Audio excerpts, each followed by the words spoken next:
Hello, welcome to my channel. I'm Chris Thomas. I wanted to add a little pre-video to my latest Zoom session on safe locations because I've been thinking about enhancing them a little bit and wanting to get the information out about, well, we'll start with North America. Um, Probably the strongest ground on the planet would be the Canadian Shield, which is basically here. Uh, the ground won't open up. Now, as we move south, the rock gets softer in North America. So especially around the Gulf area here in central, lower U.S. So when the New Madrid goes, probably this fall, being 2021, this fall at some point, that'll be the first kickoff event. Now, there's been a lot of small little events, of course, all along, but there will be a kickoff event. And so then that'll progress as we get closer to the pole shift with smaller adjustments, and then finally prior to the pole shift sometime in I don't know, probably summer, fall 2022, the big final, well actually, no, now that I think about it, it'll be during the pole shift will be the final adjustment for the New Madrid, but meanwhile there'll be a lot of small adjustments at first. As I said, in the fall there will be, this fall there will be the kickoff event that'll be very noticeable and fairly significant. When that happens, of course, more people will be tweaked about leaving the cities and getting into the country areas, the mountainous areas. So the time is getting very close where we should be start identifying our safe locations and making preparations to get there. Certainly, if you have any real estate that's near the coast, you should be selling it. And any, you know, any like I used to say RVs, but RVs could be usable in the aftertime if you protect them against the pole shift event. So yeah, should be dumping, liquidating. That's my point. So when we get into the to the west, we've got, of course, the continental divide, and what I've been saying is that along the border of the continental divide, let's call this Denver being Colorado being a key point, not a key point, but definitely as an example, down the where the plain meets the mountain range, that on the plain area, that would be very dangerous because during the pole shift the Pacific shortens, and remember I'm using Zeta Talk information here, and so that means the west coast is driven up apparently 1,000 feet, at least the Zetas say that the Sierras are. So I would very likely make a good guess. I'm getting a yes on that the Rockies will as well, and the Cascades be pushed up. So this whole mass here will be moving eastward. So that's why this area here is very dangerous, because rock strata under the ground will be being shot up through the desert floor and will be coming out of the ground. So this is why this is very, very dangerous in here. Mexico is pretty solid. It's the farther you get away from the compression that's going on with North America, where it's basically focusing in the California area, and of course the release would be along the New Madrid fault line, and which is pretty complicated. I drew up a map, but unfortunately I lost it, of all the fractures and the fault lines that are related to the New Madrid, they spider out all over. But we know the basic is coming down underneath the Lake Ontario, Lake Erie, and comes over to the tip of Lake Michigan, and then down. Part of it goes down the Ohio River Valley, and then down on through New Madrid proper, and then it goes into the Gulf, and it also extends into Texas. And also there is a branch that goes out to the Black Hills in South Dakota. So that's going to go. That's the release for the pressure that North America is under. So for safe locations in the USA, for example, they're everywhere except where you get into the coast. So the coast here is the 675 that the Zetas have recommended that the flood will occur after the pole shift. As it happens, the 675 flood level is usable for much of the inner parts of the coast, because the pole shift waves only extend in, maybe 100 miles or so, possibly farther up the Mississippi and possibly farther along the coast of west coast of North America. So, but at any rate, I use the 675 as a basic start for settling to avoid the dark blue, to avoid the settling for your safe locations. So as a safe location is being discussed, it gets closer to the coast, then I would increase, for example, I would increase the level of the flood. For example, for 2,000 feet, I include, now I'm not saying it's going to be 2,000 feet anywhere.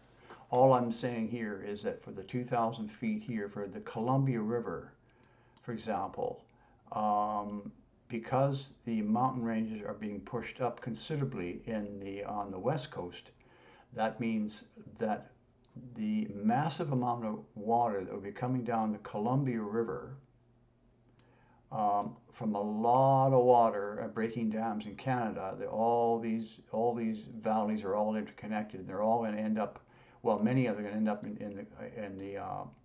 in central Washington.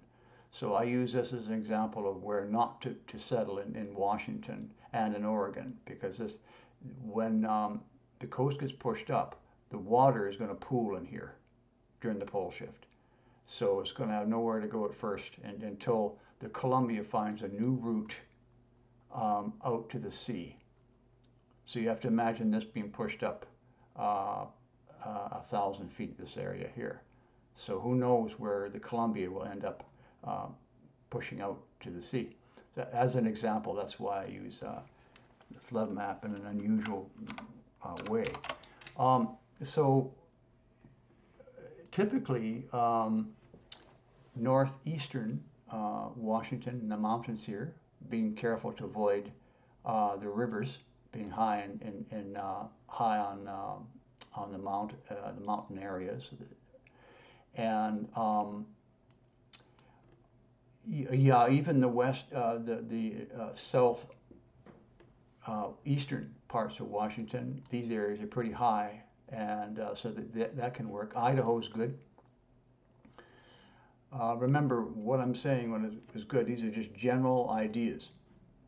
So there's a few caveats, and the caveats are basically being not in a river valley or not in a valley, because a valley bottom will be filled up with local water falling from the sky. There'd be a great deal of it, mud flows, that kind of thing, and not being visible.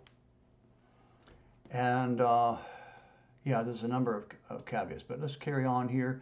So then we get into Oregon. It's again, we're avoiding the young volcanoes in the Cascades coming down here.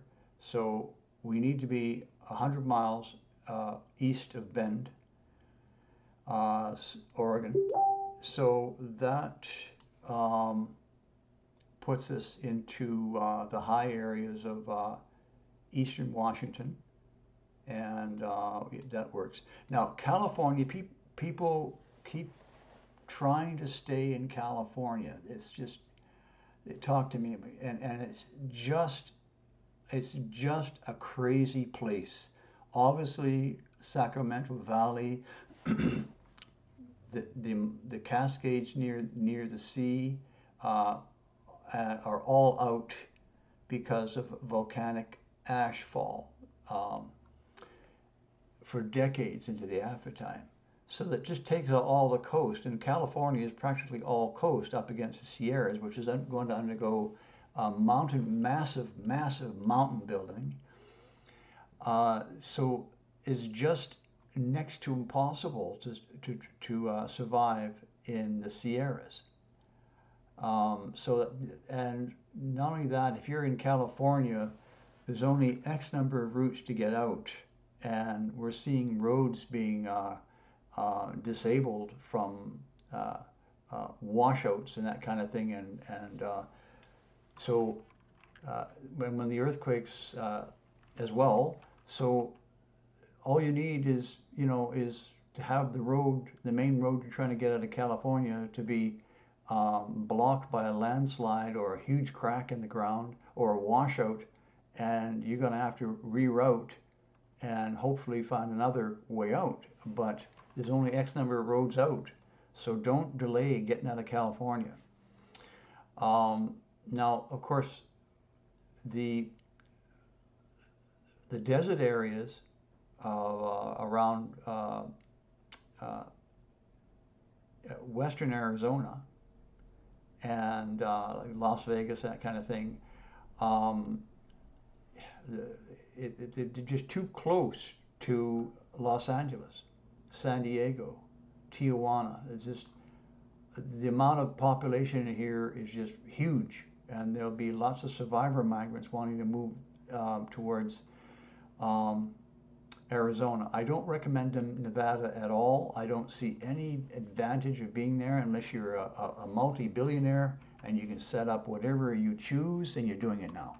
So I don't recommend Nevada at all, because apparently the Nevada, Utah, New Mexico, and Arizona will essentially remain a desert, although I have had new information that came through somebody's vision, and they saw water, and I got confirmation on that from my own sources, that will be coming out of the ground in Arizona.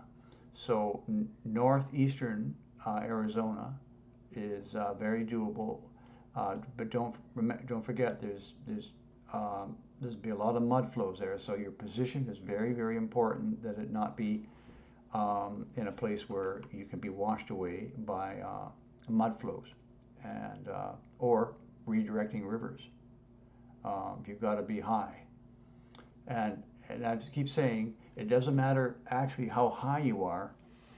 It matters that your height, your elevation, is in relation to a valley bottom or a river or a lake or a reservoir.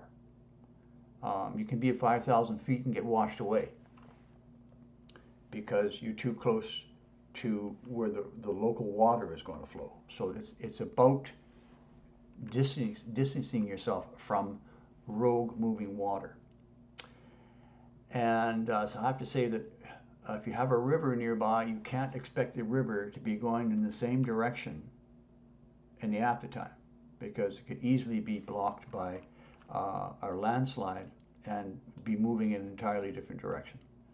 So be very careful about that. So now we move into Mexico. I did a video on Mexico, and basically the South American plate is grinding over Cuba, southern Cuba, is going to push, and it's just going to sink and destroy all the Mesoamerican countries, all on the land bridge.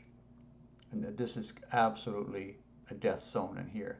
Not to mention there's a whole lot of volcanoes in southern Mexico which will be blowing out the sea, because we know that the globe does turn on its side like that, and that moves North America, at least the west, most of the west coast, and parts of Colorado and New Mexico and BC, all of BC, Idaho, all these states and provinces into a different prevailing wind cell, which means then that now the wind will blow all the volcanic ash clouds from these volcanoes in the Cascades and in Mexico, southern Mexico, out over the Pacific.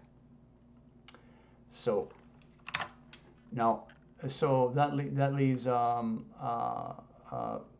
safe areas being essentially away from the coast and up into northern Mexico, and obviously being away from the Gulf as well. So it's sort of central northern Mexico like that. So then, well, if we move into, for example, the mountain states of, Colorado is doable. That is western Colorado, because these mountains, they will move as a whole. So the mountain building will mainly be taking place over in the Cascades, in the Rockies, and the Sierras. These are older mountains, and they'll just move over the plains. I'm not saying it's not going to be a rough ride. I'm just saying that Colorado is doable because of the thickness and the age of the rock there. Utah is solid as a rock, but the problem with Utah is that it has a massive amount. I think the number is 233 dams and reservoirs. So if you're in Utah, you can't be anywhere near a river or a low area, because the amount of water that's going to be, road water that's going to be moving in Utah is going to be beyond your imagination. So the same goes for Wyoming. Now, Yellowstone, as we know, has been a very large disinformation vector for the cover-up, what we used to call the Planet X cover-up. And they drove it home, and they drove it home, and they drove it home, and they drove it home, and still people are believing that Yellowstone is going to be a massive volcanic eruption, and it isn't, because it's old rock, 600,000 years old, and it's on the old side of the mountain range, and all the rock layers are being pushed eastward every time there's a pole shift, and they're cutting off all the magma conduits.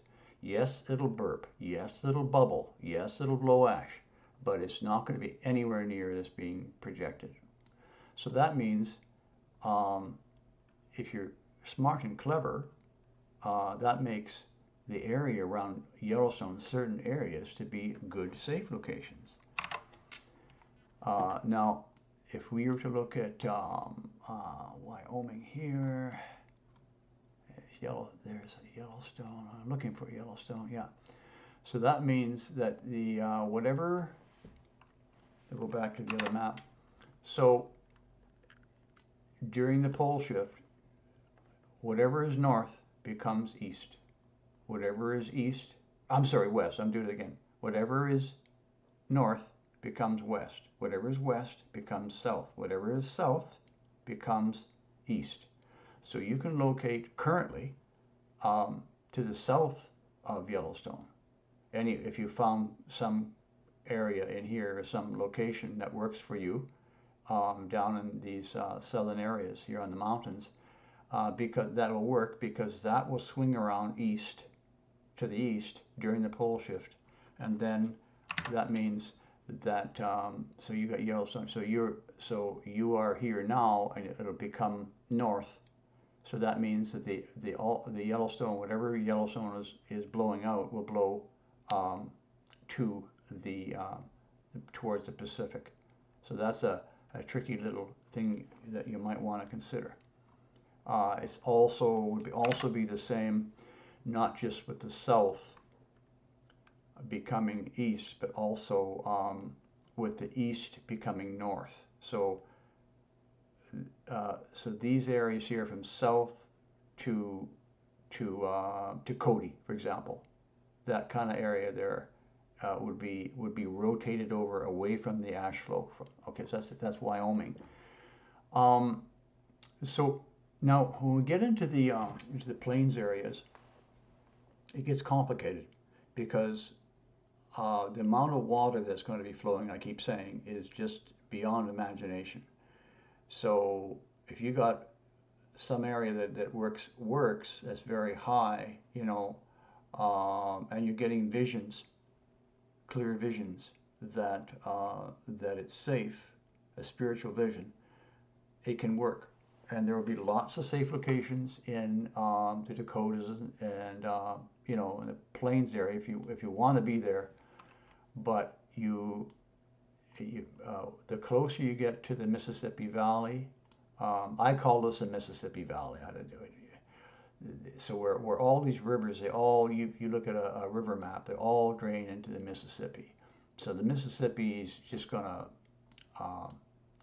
back up, and all these rivers that are trying to drain into it are going to back up. So in the months or weeks, months before the pole shift, and of course during the pole shift, there'd be massive amounts of water. So then there'd be a lot of water flowing around these rivers that all lead into the Mississippi. Now Minnesota, northeastern Minnesota is of course part of the Canadian Shield. So that ground is strong in northeastern Minnesota, and the same with Wisconsin. So parts of Wisconsin, even south of the central Wisconsin, work as well, but it's plains. So you want to make sure that you consider visibility to be. I did a test with Google Street View, and it seems to me that it's about a mile or half a mile to a mile seems to be, if you have if a good mile away from a road, it seems to be a pretty good distance. So if you can get a couple miles away from a road, a main road, it can work. So the ground's good in Wisconsin. Just that you don't want to get into this little. Now I'm not sure if that's a Red River or not, or the Mississippi there. This map doesn't tell me what river that is, but that must be the Mississippi. So, and the red is up a little higher. But anyways, stay away from the rivers. Now, as far as I can tell, Lake Superior is going to stay as Lake Superior as we know it. I believe Michigan will be similar, but Huron will drain somewhat, and also Erie and Ontario will drain.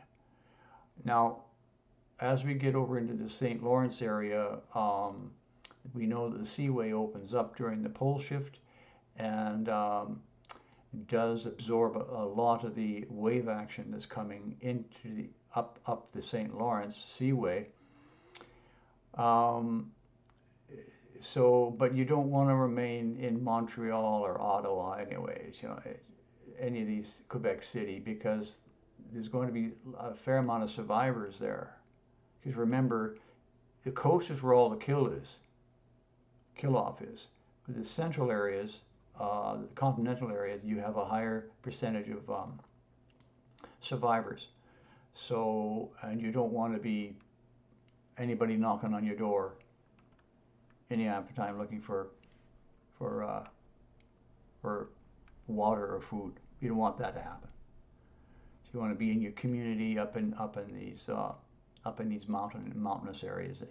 Now, one thing about Canada, for example, Ontario, well, actually, right across Canada, is that there is a permafrost line, and then there's an occasional, and there's three different types of permafrost.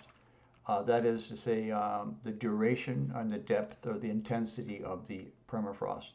But essentially, you want to be below the sporadic permafrost line, which runs basically through the center of Saskatchewan, center of Manitoba, and drops down in Ontario like that, and carries on up into Quebec.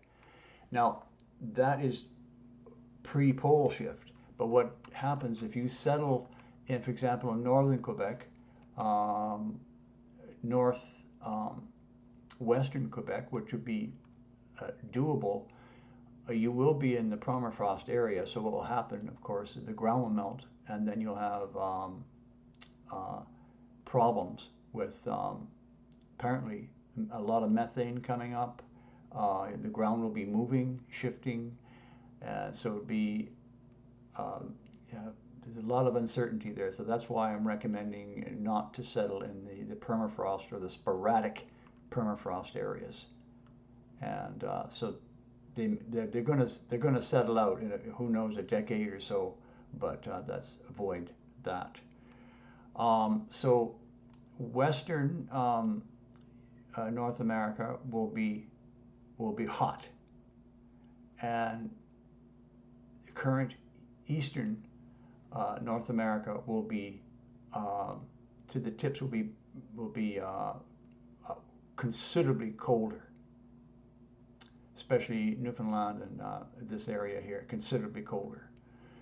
Now Alaska, every time I look at Alaska with all these volcanoes out on the Aleutian Island chain, there's in the Yukon, you've got a few volcanoes here, and they're all blowing towards the Bering Sea, and pretty much similar with the Gulf of Alaska as well. But you're not going to settle in coastal BC or coastal Yukon anyways, because it's just too dangerous. So with all the volcanic ash blowing out this way, it seems the only viable area for Alaska is northeast, or the current northeastern areas. Now,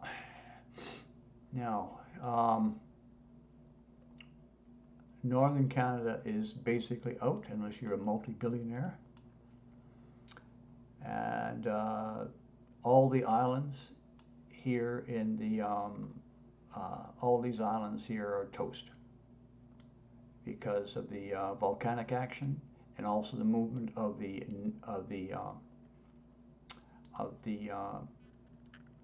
South American plate. This is part of the plate right here, and it's going to cut right through there as it rolls west. And okay, so then now South America. South America, you can see the Amazon basin is out. There's very little. There's some areas here that will be above it will be above the waves. Again, the blue will be ocean. So these areas will be highly populated, of course. So I don't recommend them. Now the mountains of the Andes, I'm just going to call I know that may be different names, but I'm going to call this mountain range the Andes here. I'm just doing this on the fly here. So there's areas you have to avoid. I believe I don't want to quote, but there's right at this point. But there's volcanoes that are going to be blowing out to the Pacific. So you gotta be to the current east of these volcanoes. So it's possible to survive in these areas, although there will be mountain building in here too, and there'll be heavy duty action. So if I'm not mistaken, there is a safe area that's recommended, and that is in Argentina. And that is basically, it's these foothills here, all this area here. Argentina, yeah, Cordoba is recommended by Zeta Talk, but this area here in the mountains here, as long as you're avoiding the ashfall of a volcano, are doable. Survival. Lots of mountain building here, and yeah, so I would guess if you're in this area here that it would be reasonably safe. Again, avoiding the mountain, the volcanic action, because remember it's blowing this way. So for okay, so you have well, okay, you've got to be careful here because I'm going to reserve this as off. Anything I said about this will be, this area here, southern South America, to be null, what I just said, because I believe it changes the wind cell areas. But so if we go back to Argentina, we know that the North Pole will be off the bulge of Brazil. That means you've got a new Arctic Circle through here. So I did a video on Brazil, safe location video on Brazil. It's pretty accurate, I believe. So you can look for that on my YouTube channel. But central to western Brazil, it has safe locations. Also, so we got to watch out for the new land. That's the Scotia Plate here is below. Well, you might be able to see it here. This is going to become new land. It's going to come up and rise. So what will happen there is that'll push a lot of water towards Uruguay. Uruguay and Paraguay will be washed over, so it'll be very dangerous in here and for coastal Brazil. But that's all in my it's all in my video for Brazil. And now it'll be the same for Africa. The water is going to be, obviously, we'll be crossing the Atlantic, and we know because the Atlantic is spreading, so there's going to be a lot of action in the Atlantic. So that makes coastal Africa in this area here very susceptible to wash. So if you're in southern South Africa, you want to make sure you're it's not too hard either, because it's pretty high. Like you're already at 3,400 feet. So you got lots of options, and I'll get to that in a sec. But no, for Africa, it's tricky because we've got this desert, which will probably remain desert, and you've got massive amount of population through here. Around the Mediterranean is very difficult because of the Greek islands have volcanoes. There's lots of volcanoes down in eastern Africa here. Through the divide, they call it the Great Rift Valley, and parts of Central Africa has a volcano. So for Africa, unless we're looking at a very specific place, which I did the other day in a consult looking at Cameroon and parts of Ghana, where there's areas that are doable. So, there would be safe locations, lots of safe locations in Africa. It's just got to be careful with the volcanoes, the same around the world, right? But it seems the most stable area as far as general safe locations and ground and no volcanoes is the Cape, or South Africa and these countries here. So Now, interestingly, Madagascar gets a lift, but will likely be washed over unless you're on the very, no, I'm getting a no, so don't go to Madagascar. Because we know India is going to be driven under the waves, because India used to be down here, and over many millions of years been migrating across the Indian Ocean, and it's been driven into the southern Eurasian plate. This is why the Himalayas are so high.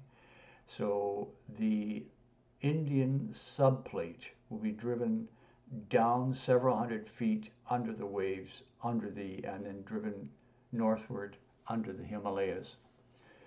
So this new south pole will be south off the tip of India.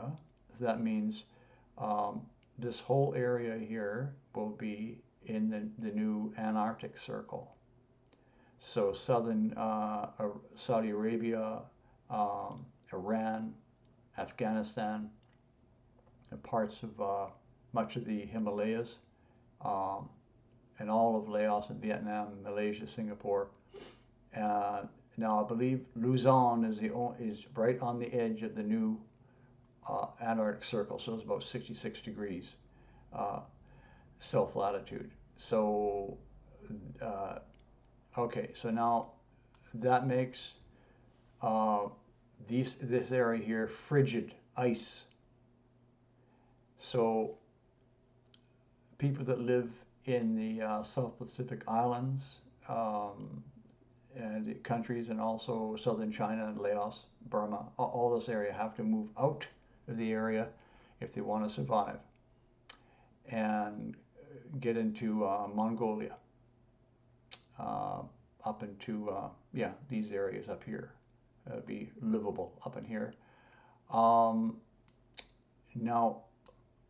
the Western Australia gets driven down under the waves, leaving Eastern Australia popping up, Brisbane about 150 feet. So you zoom in on, so what you're looking at basically for Eastern Australia is something like that. So viable areas would be here, and Victoria, on all the way up the mountain range. I'm not going to name mountain ranges. I'm just doing this on the fly. And Queensland. So and a cut off about here somewhere. So this all gets synced, and the axis of tilting will be somewhere along through the Great Artesian Basin. Tasmania does well, and so Tassie works. Now, Papua New Guinea, the island of New Guinea does pretty well as well. So, and then, okay. So this area with all its people in it have to move out, commandeer a ship or something, or in the after time, right after the pole shift, grab a boat, start sailing sail for for Australia, Eastern Australia, or New Guinea, or go up to Taiwan or southern China. Japan gets really badly hit during the pole shift, massive waves, so it's not really a safe location at all. South Korea is gone. So yeah, the farther you get in the mountains up here, North Korea, which is almost hardly worth talking about these days. I mean, if you're North Korean, you're living there. But anyways, so you could move up into these. Now a great safe location is northern China. So eastern Russia, as you can see, works well. And obviously the extreme east in Russia works. Too many volcanoes in the Kamchatka Peninsula. And yeah, so that's the globe. Have I forgotten anything? So northern Canada is pretty much out because of the permafrost movement, unless you know how to deal with that. Greenland will melt and become a big focus for everyone to move to if they have that type of capability. Now, getting into Europe, Northern Europe and Western Europe, Spain, the Iberian Peninsula gets washed over. So there's a few mountain ranges that can work, Pyrenees and the odd mountain range in Spain. I know Madrid's like what? Well, anyways, a couple thousand feet, but apparently with a combination of the water movement in the Mediterranean and the Atlantic between the two, the water is going to be sloshing through Bay of Biscay right into the Mediterranean through here, and driving up into Portugal. You have to be very high in Portugal. But the mountain ranges can work. Now, in the case of the Pyrenees, you want to be very high because of the amount of water that's going to be being driven into the Bay of Biscay. So you've got to be very high in here. Now we move into France. Eastern France works, but there'll be a lot of survivor migrants in Eastern France and Eastern Belgium, Southern Germany, and of course Luxembourg is in the mountains. This area here works for a safe location. Now we've got, for France, let's put it back to 675, so you can see it's quite a bit different when you bring that up. So yeah, so parts of Eastern France can work. But there again, bear in mind that it would be the kill zone's about 100 miles from the coast, and any area between 100 miles from the coast and the new coast here, as you can see, this is the new coast. This is what the coast will roughly look like about 2025. There'll be a lot of survivors in this area, so they'll all move to high ground. So that's the problem with Europe. Be a lot of survivor migrants. So, but there are safe locations, and it's the same thing applies. You want to be hidden in a community. Now, the Alps themselves are not recommended by the Zetas, but the foothills of the Alps work. So you're high enough and far enough from the ocean waves, and so all these foothills can all work. Again, you have to be very specific when it comes to. This is just a quick overview. Now, as we move into so Italy is not worth the trouble.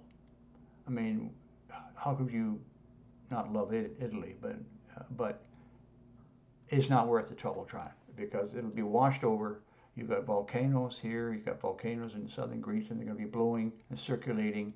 So it's a 30-degree, the new 30-degree north latitude, I believe it's north latitude, will be going through here like that, through Bulgaria. So this area will be circulating a lot of volcanic ash, and the same with the Mediterranean in general. All these islands in Mediterranean are off limits. Don't even think about it. So now Hungary will be, now the person was posting something, anyways, it's definitely gonna flood. So as you can see, you have limited areas here. So as this floods slowly, now this is not during the pole shift, this is afterwards, the water will creep up the Aegean Sea through into the Black Sea, and find its way up and I forget the name of this river, but it'll find its way and slowly flood Hungary and these areas here. So that happens slowly, leave a lot of migrants all moving into the mountains all the way around here.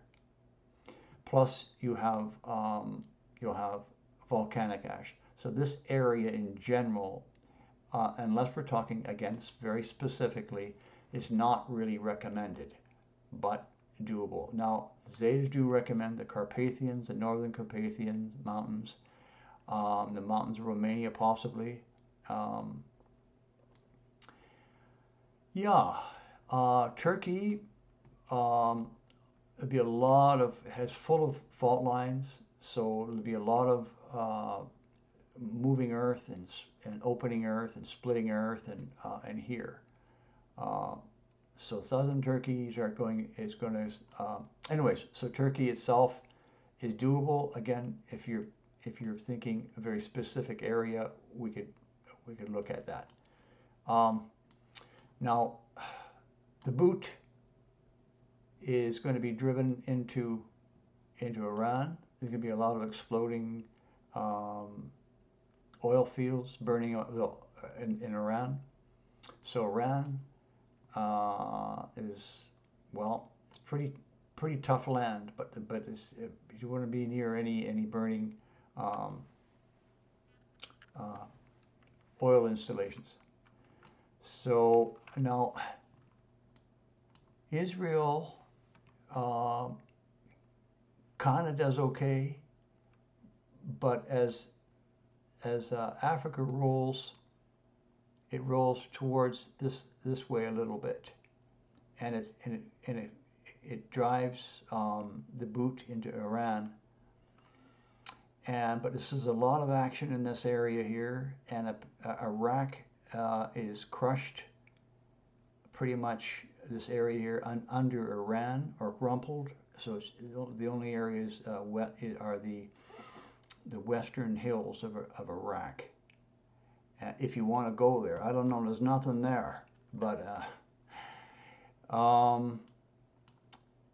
yeah, these areas are all dangerous areas, partly because of volcanic ash, and so I'm sorry if that's a bit spotty. Yeah.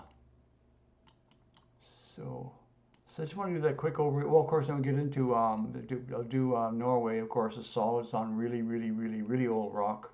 Norway is good. Sweden's good. As you can see, parts of Finland can work as well, but you got to be above this the flooding in southern Sweden and southern Finland. But you've got lots of safe locations up here. Very good. Urals are good, of course. Iceland apparently does well, but with a lot of threatening volcanic action. But apparently it'll survive. So it's actually considered a safe location. So that's it. I just wanted to do a quick overview, and thanks for watching. And the next will be my Zoom session. Thank you.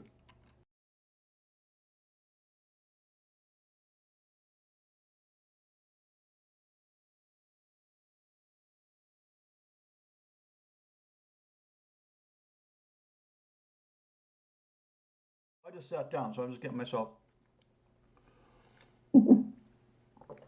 I've got a video a very short video I want people to see. It's just a few seconds, but I'll wait until we get a lot of people in. Okay.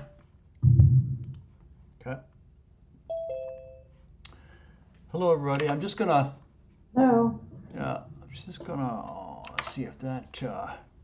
I'm not gonna do it just yet, but yeah. Okay, so we'll wait for a bit. Yeah. So we get going here. I know a number of people are coming in with questions they have, and so I've been saying to people now that I just I get too many requests. I'm missing requests on Facebook, and people don't know how to tag me. You know what Facebook tagging is, right? Otherwise, it's too much activity for me to follow, right?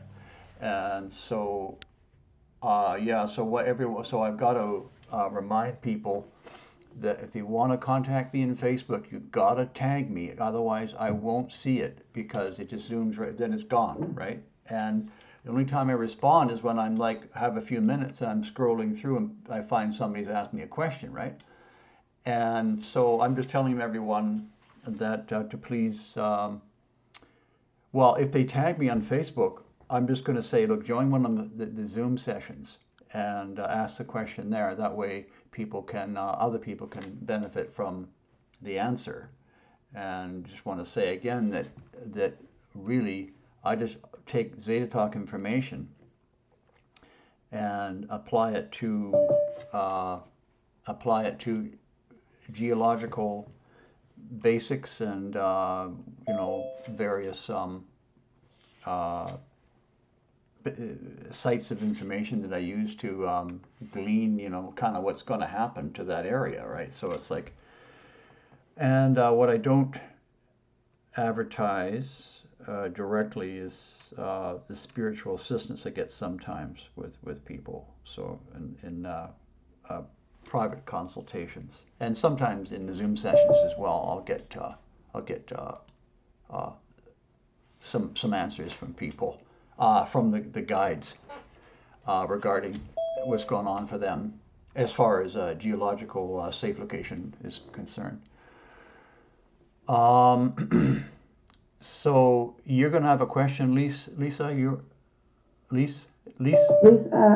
No, not yet. Okay, that's fine. That's fine. Okay, I I want to know. learn. So, yeah. Okay. I hesitate to change too much on the interface here because there's a feature that totally changes the layout and I can't seem to get out of it. So I'm just going to leave it as is. I'm recording this session, by the way. So, yeah. So we're just chatting a little bit before. Hello, Melanie. Yeah. Just a bit before we get started because I want to show a video, and so I'm just going to talk a little bit. Basically, my big concern is when people accept false information, and I get labeled, a know-it-all or whatever, but my first concern is that people get reliable information, and so, and I believe that I have that, but I like to learn as much as I can whenever I can, and as somebody posts something about a vision they had about an area, like recently somebody said somewhere that that water will be pushed up from the ground in Arizona, either during or after the pole shift, which is very interesting. So these ongoing visions that people are getting, I add that to my knowledge, right? So, but I can't, I haven't had my own confirmation on that yet, that's going to happen. Now they're telling me, yes, that's going to happen. So that's a great thing for Arizona, right? So all they need now is some soil. Sorry for chuckling. I shouldn't chuckle. But that's the thing about when you look at these desert areas, they're just, it's like no soil, right? So now, but anyways, so accurate information, and then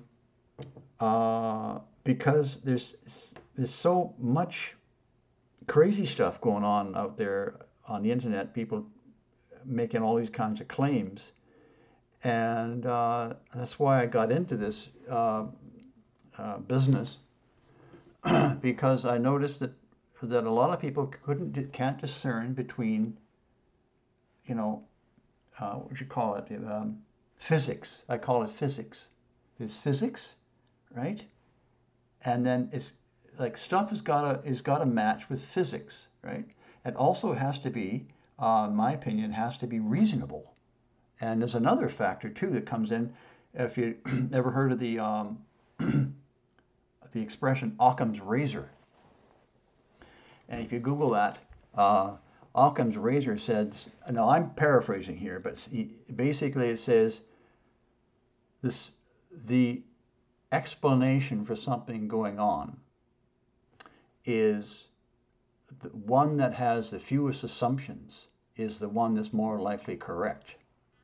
So when people write stuff about, oh, HARP, it's going to this and that, and all this stuff, what do you know about HARP? You can't know anything about HARP or what's going on with the government. They've got people, they've been paying people for decades, pros, think tanks, that are constantly dreaming up ways in which they could confuse the public. And they have the best, all the money and all the resources in the world to figure out exactly what a person, you've got different categories of people, the way they think, emotional, psychological, knee jerk, whatever you want to call them. I'm not trying to put anybody down. And then all they do is you just arrange certain types of disinformation, what I call vectors, like Yellowstone, the super volcano. Like, do your research.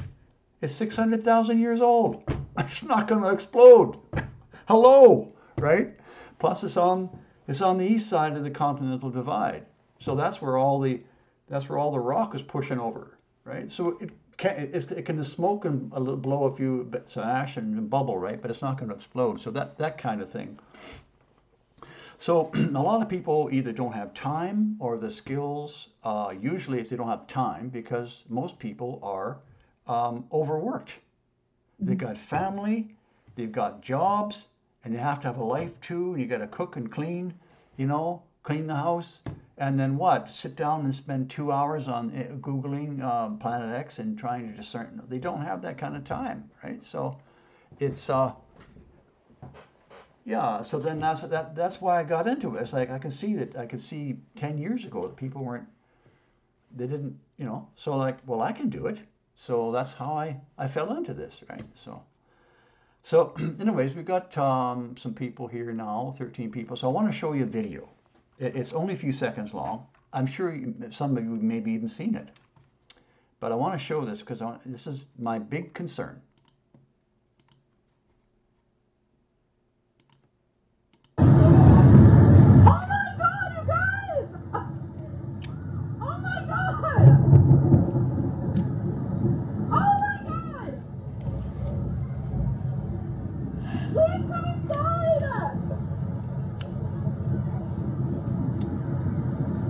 You see the amount of water that's falling. So that's my concern, is because people are locating in areas where this can happen. And so that's mud flows. And that's because so much water is going to fall from the sky that it's got nowhere to go but down streets or down some draw, some low area. And and because the ground is soaked, pre-soaked from the rain, it just accumulates, and pretty soon you've got cars and and houses being washed away. So that's why I talk about being very careful about in a safe location consulting so that's the first thing I look at, right? So where's the water going to go? Because you could have a redirected river, because landslides, and now you got a river,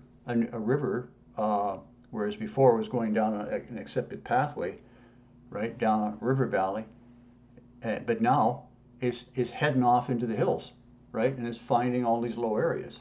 So that's going to happen, and especially very dangerous for now.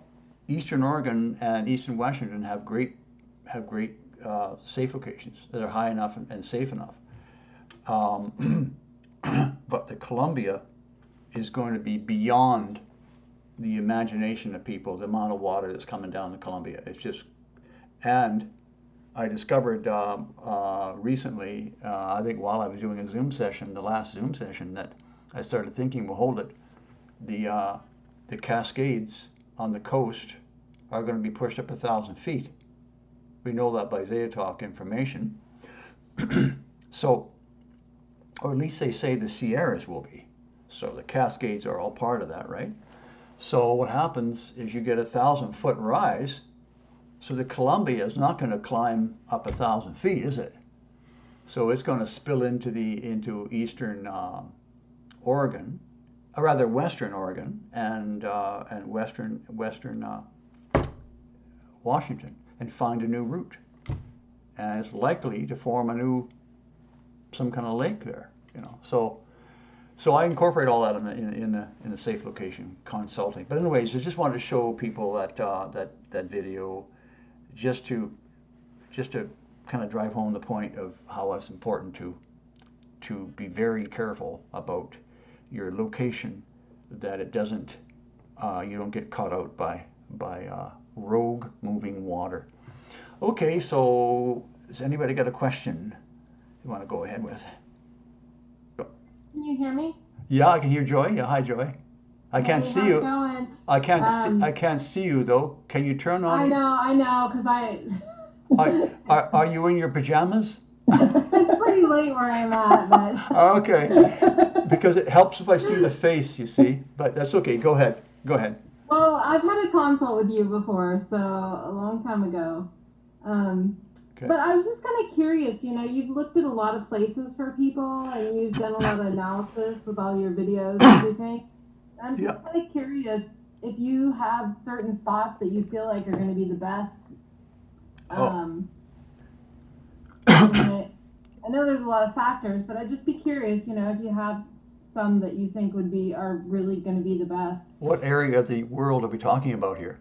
I You mean, sound I'm American. I'm thinking anywhere. I'm just curious. I'm open personally. I mean, probably the U.S. and maybe Europe too. Um, Okay, Europe is too low and too highly populated for me to say that there would be good uh, safe locations there. Even the mountains in Spain or Portugal. Mountains of Spain will be crowded because much of the Iberian Peninsula will be washed over, and forcing people into the few very high areas, or I shouldn't say very high, but the highest areas. Uh, there's a few mountain ranges around that can work, but it's going to be crowded there. Because, let's face it, you go up a road, right? And, so there's only so many roads. Mm-hmm. So, people will accumulate along these roads, right? And, but, there are wild areas, speaking generally, but there aren't necessarily roads leading up there, right? So people tend to accumulate along roadways, right, into the higher areas, right? So the Pyrenees, but you have to be very, very high.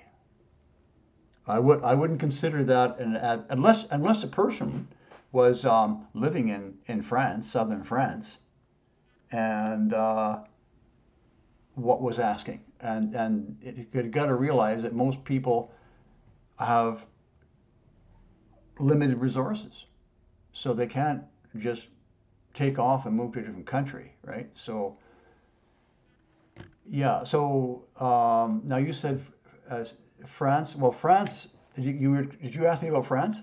Well, I'm just kind of, I'm personally, I have some flexibility to move, and I see there being multiple prong issues here. There's the geological, but then there's also the tyrannical, and so Tyrannical? yeah, You mean the political climate? yeah, exactly. Okay. Well, the reality I'm thinking is that they're going to have people locked down where you're not going to be able to move, and so I'm just kind of wondering, if the event is 24 hours, I mean, or I don't know. You said the event is 24 hours. What event? Well, the actual shift, I mean, there's going to be things leading up to it, of Yeah. course, Oh to yeah. It'll move be people. it'll be a good week long at least. Yeah. Okay. But won't a lot of those people just be taken out by? I mean, I'm guessing a lot will be taken out by the vaccines and everything. Okay. Well. Okay. We're kind of spreading out here in Yeah. yeah. The What's going on is that the flame of freedom is being returned to Earth. So there's a lot of cleaning up that's been going on and continues to go on, rounding up the black hats. And so this is going to dramatically change the political climate, right? Guaranteed, right? So Yeah. so you want to stay flexible on your opinions regarding political goings on. Um, unless you're thinking of Nigeria or Iran or some area of the globe where they've been, I think the word is recalcitrant to change, right? So, um, so getting back to your question, uh, in my opinion, the safest area on the planet is the Canadian Shield, generally. But that's only general, right? So that would be that would have to include being north of the St. Lawrence Seaway by 20 miles or so because of the high concentration of population in eastern Canada, and south of the sporadic uh, permafrost line, which runs about central Quebec and central Ontario. So that zone there is a very, very safe place. Lots of water, lots of places to go. But I was just doing consultation last night with a person for that area. I wish I did record it, but it was a private paid consultation. But it was terrific because she had all these great questions about Greece and Europe, and we were all over the globe. It was great, but I can't release it as a public thing. So that would be the best. Other great areas are Idaho,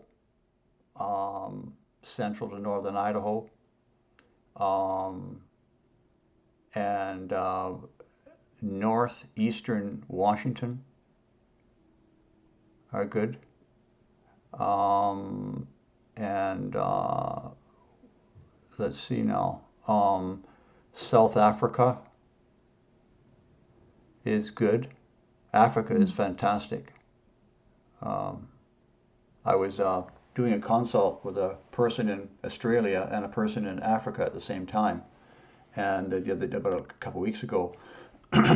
And so I was talking about Australia for a while. Then we switched over to Africa, and so forget her name. The person living in Africa, and so she gave me the coordinates of this area in it was Eastern Africa, but southeastern Africa, and I looked at it on Google Maps, and I was looking at it, and I started to chuckle, and I said, "You don't know why I'm chuckling, do you?" And she says, "No, I don't." I said, "This," because she was showing me the tribal area that she's planning on going there with her family, and I was just chuckling, and I said, "Well, I'm sorry, but you know what? This land looks so fantastic. If you were to look around the globe and take a look at other areas what other people have to contend with, you'd realize how fantastic Africa is. I mean, it's solid as a rock, and it's high, and it's very safe, for safe locations." So, anyways, so that's some. How about that, Joy? Yeah, that's great. Thank you so much. Okay. Now the caveat, there's several caveats there because, well, your location has to be secure against being visible by, survivor migrants. which means probably within 20 to 100 miles of a, or maybe 50 miles of a city, of a big city, maybe farther out. So being hidden and being on a rise, so you can't be nabbed by a landslide or a mudslide, right? And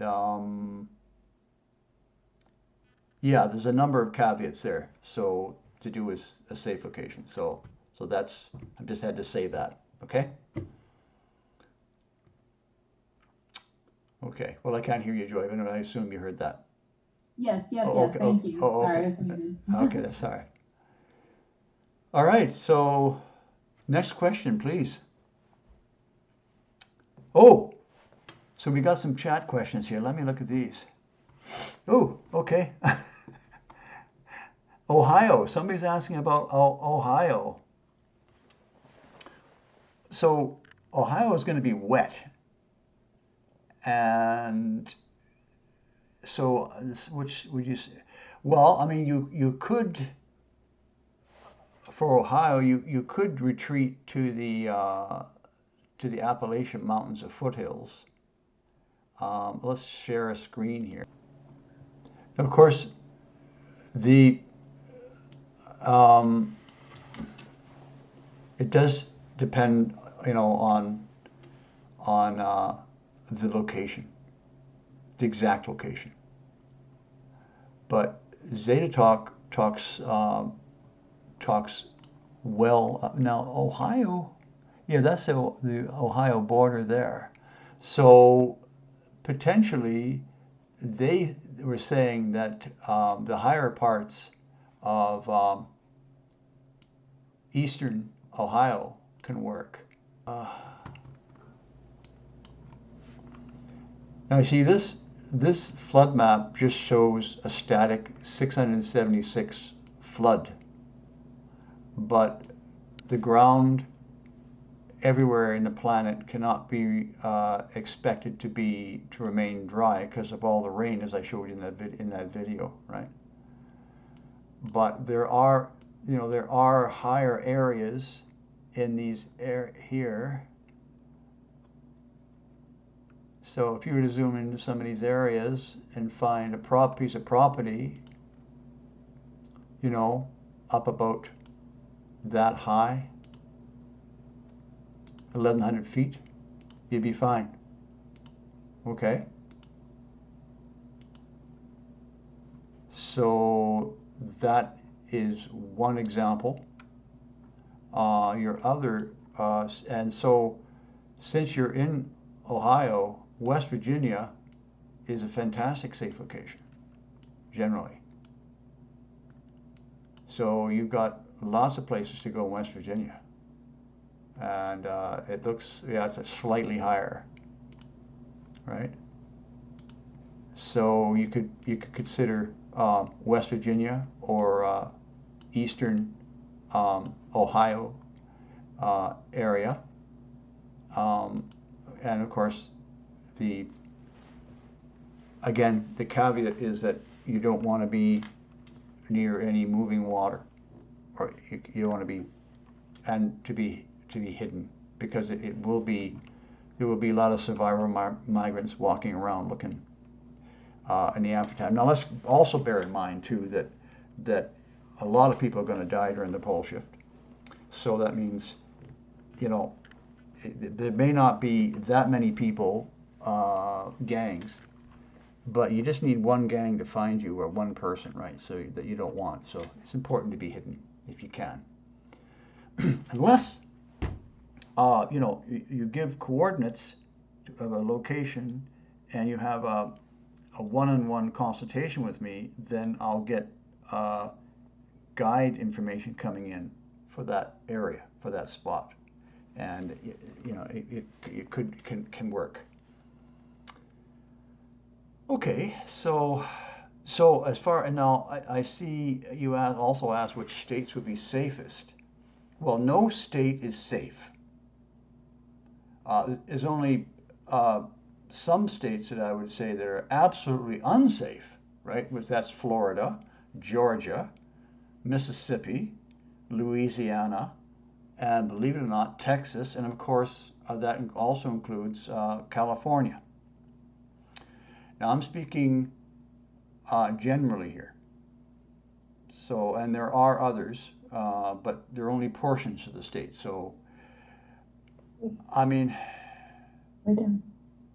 yeah, so, yeah, you got to look at uh, the question. A better question would be um, uh, I can move to this state or these two states. That's where I can move to, for example.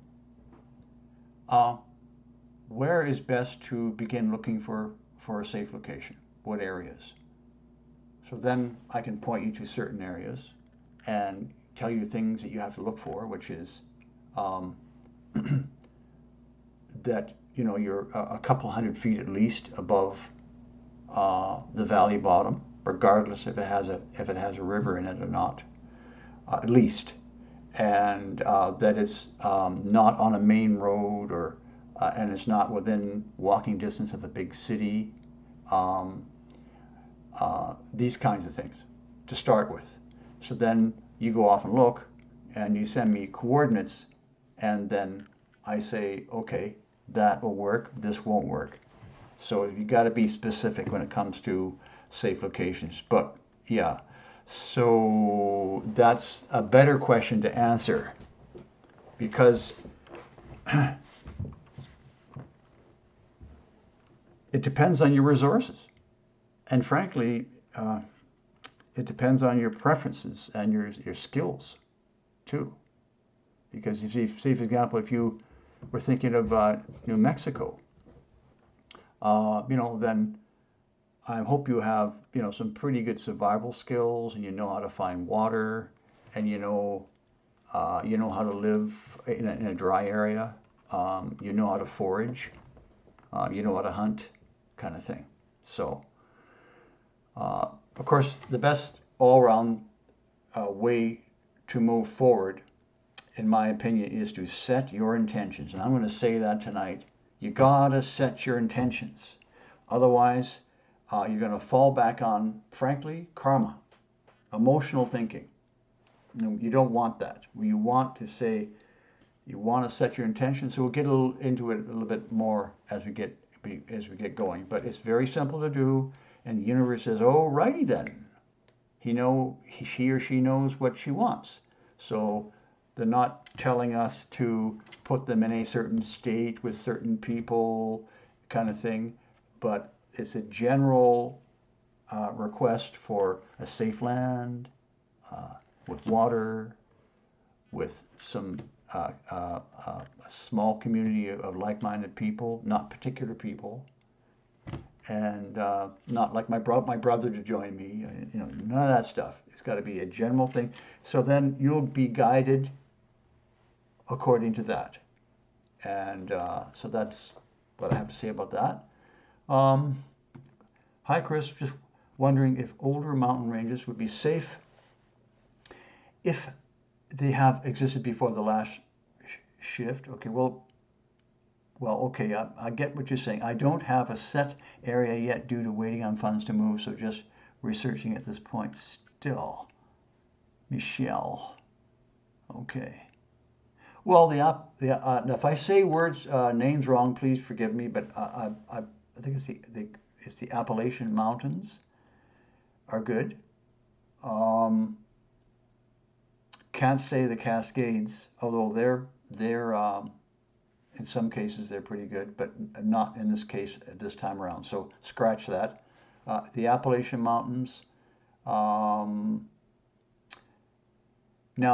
there are some high mountainous areas in New England that have, and that's tricky in New England, but you've got, in Pennsylvania, you've got some pretty good mountains in there, and you've got the White Mountains and I believe the Green Mountains, if I'm not mistaken, but in New England.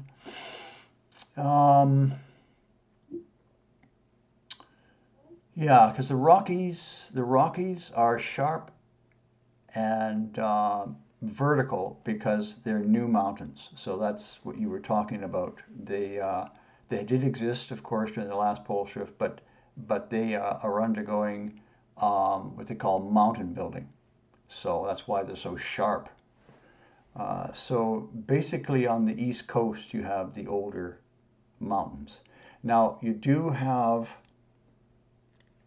a line of mountainous areas that runs from Idaho down to New Mexico on the eastern side of the continental divide. Mountainous areas in there can work as well.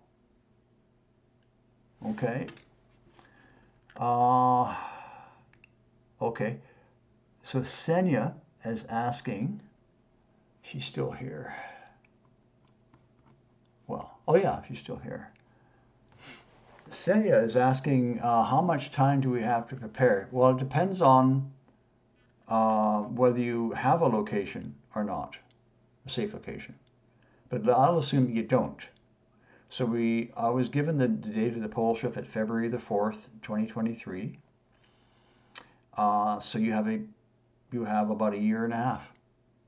And I would suggest being in your safe location before the fall of 2022, if you can. Now, here comes up the discussion about routes to your safe location. So that has to be discussed because many roads run along rivers, valley bottoms, and crossover bridges.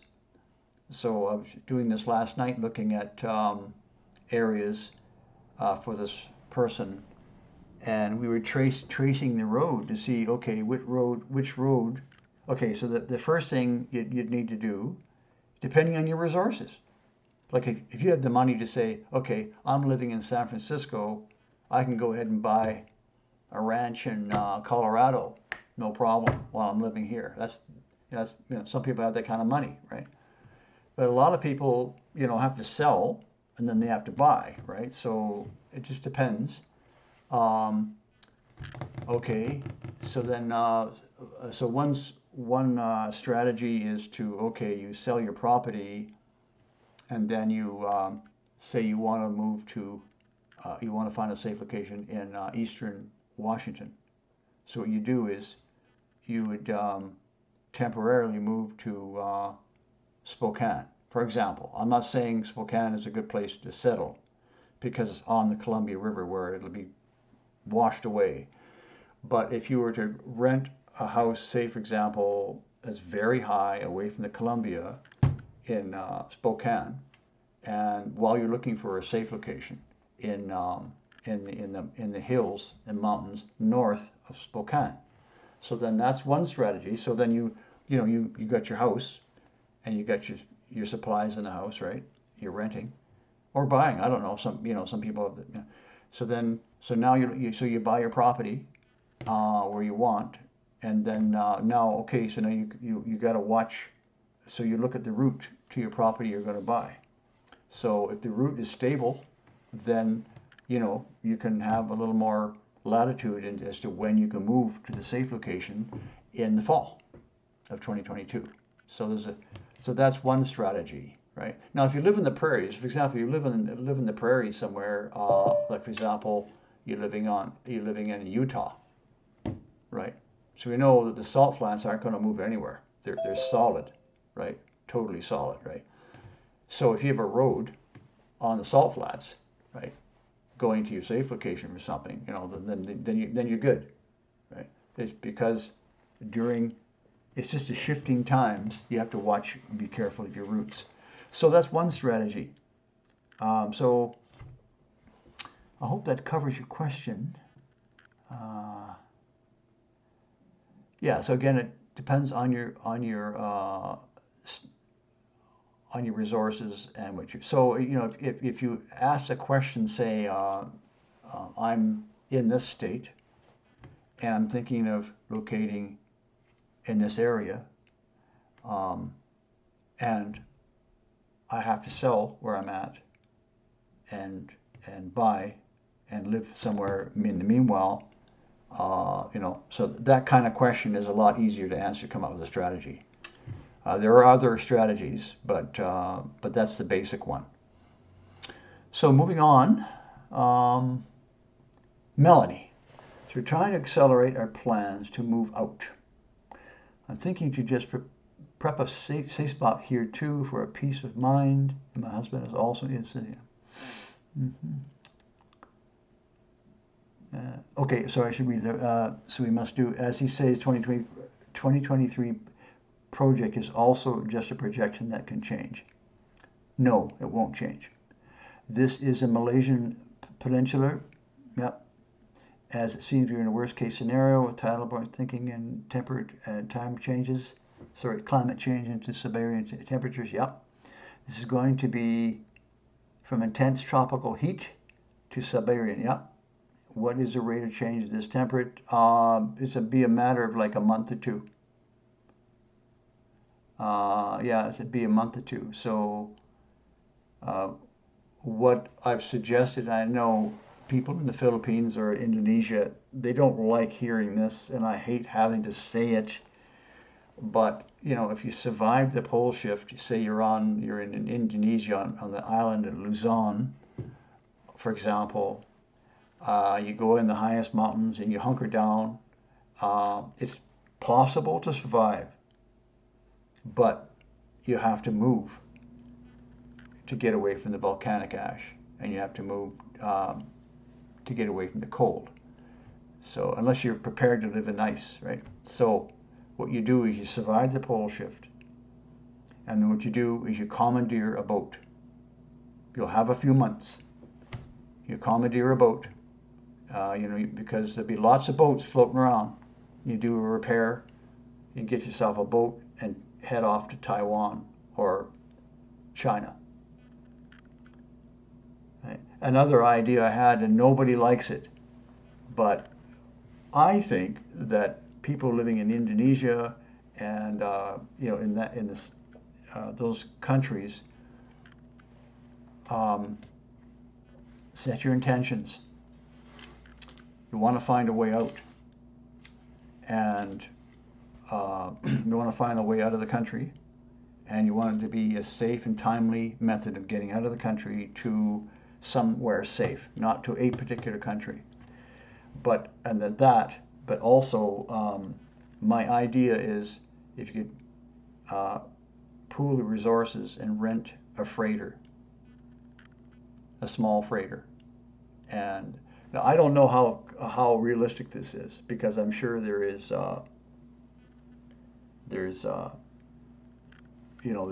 certificates and rules and stuff like that. But I know there's a lot of smart people down there, and they can figure out how to get the permits and stuff like that. Rent a freighter and tell them you're gonna deliver some fish over to Australia or something like that. I don't know.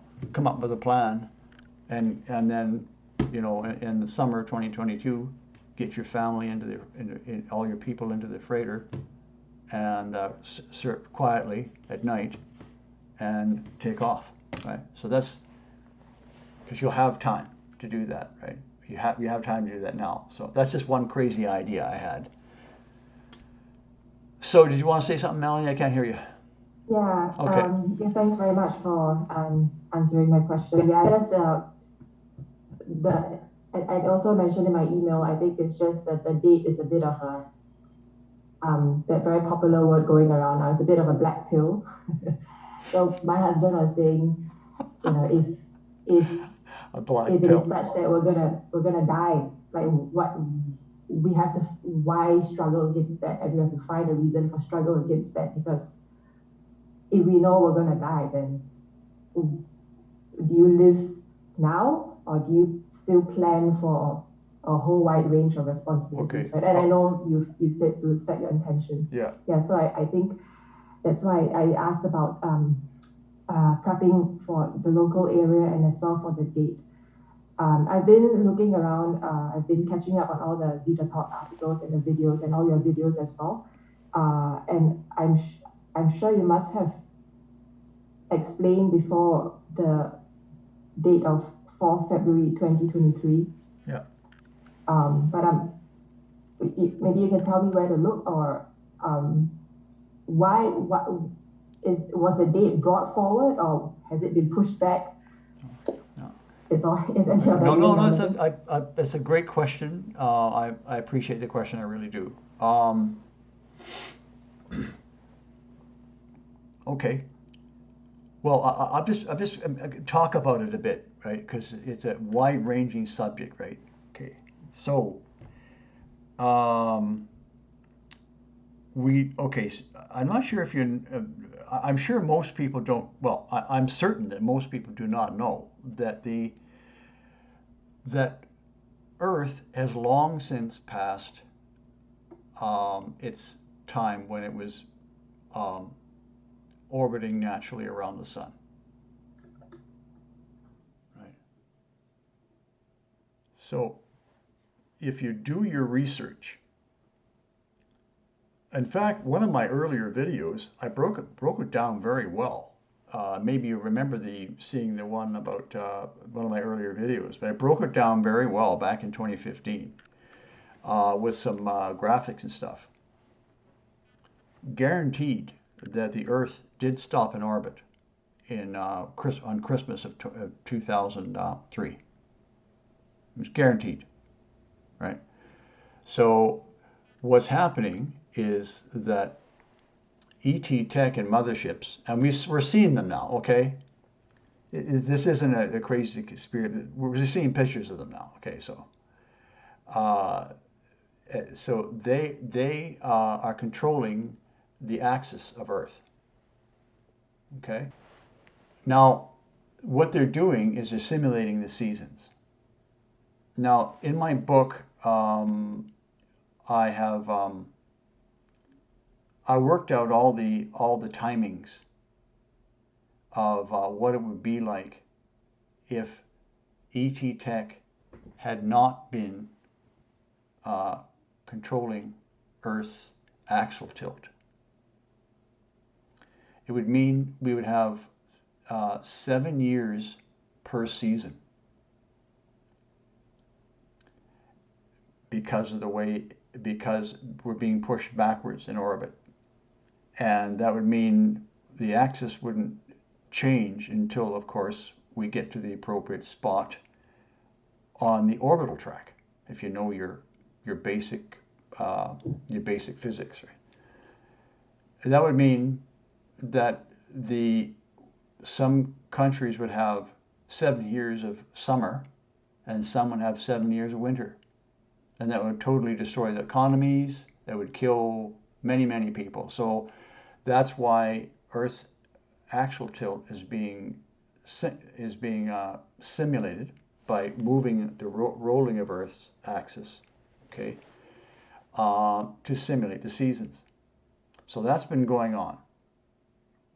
And the reason that it's been doing that is because apparently we have a lot of souls incarnated as human beings on Earth that have not decided their orientation to light. So a lot of young souls. So what they're doing by doing this, not only they're helping people survive the approximately 20 years of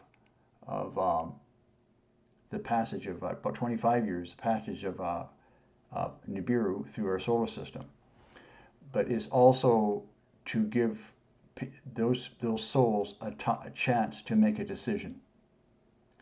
So that's what's going on, right? So meanwhile, the progression of the Earth changes have been assisted by what they call humming boxes, and this ET tech has been deposited on the coastlines to prevent certain mountain ranges and certain areas of the world from having drastic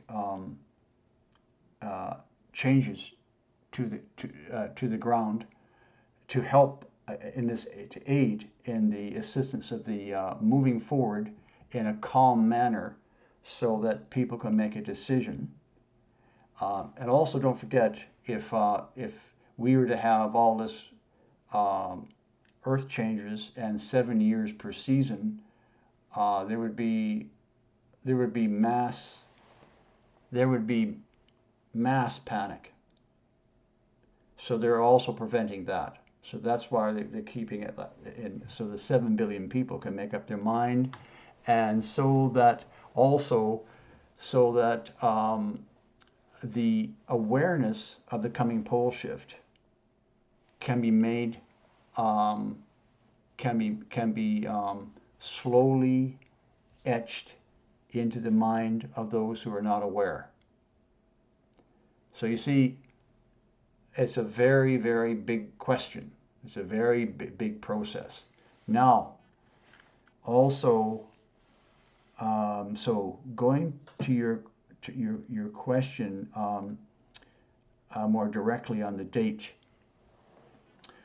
So it doesn't appear, certainly where I'm living, that there's anything going on at all. I mean, we had a heat wave here, 100 and something degrees, which is kind of rare, but not entirely off the charts, right? I mean, Lise, I'm sorry, your name again?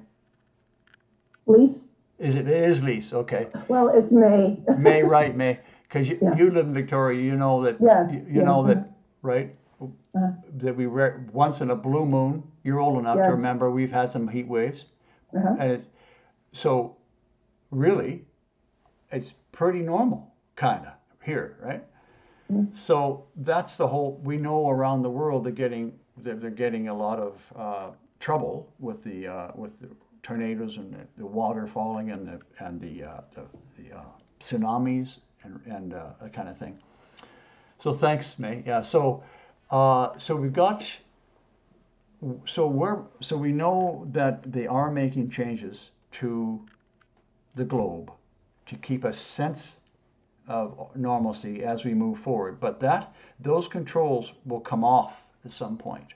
In fact, I believe Zeta Talk was talking about once the EBS broadcast around the world, I believe it'd be worldwide, or at least in many countries, where the media, the current media will be removed from the airwaves entirely. They're gone. CBS, KNN, they're all gone. And so when that happens, then the controls on keeping the New Madrid fault line from making its first big adjustment will come off. And then that will happen. And then, so the controls will be coming off once, so it's linked to Trump's public awareness return to power.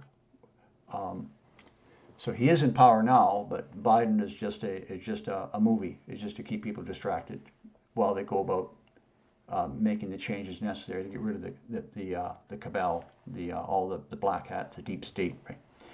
So all that's going on in the meantime in the background, right? So you can see everything's linked together, right? It's all linked, and so those controls will come off, and then we'll start moving forward. Now the thing is, now I was given the date. I didn't ask for the date, right? Now I'll tell you this. I was doing, it's actually in one of my videos. I can't remember which state it was covering in the States at the time, but 2016, maybe early 2017. I had many tabs open while I was doing this video. And you can actually, if you look through my videos, you'll actually find the moment that I clicked on the wrong tab and it showed the prophecies of Baba Vanga, a Bulgarian psychic, very famous. Now, she's not famous today, but because I think she died in 99, right? But so was researching her, and so what happened when I clicked on the wrong tab, it showed the page of Baba Vanga that I hadn't finished reading. And what caught my eye was the date of 2023. So anyways, I clicked back and I finished the video, and it's in the video, I believe. So after I did the video and uploaded, I went back to finish reading the story, the page about with Baba Vanga. And she said, now this information, of course, wasn't written by her. This was recorded, and it was obviously put together by people who admired her and put up a page, right, for her. And it said had all these dates on the left-hand side. And so you read in 2023. Now there's varying text on what she said, depending on which website you go to.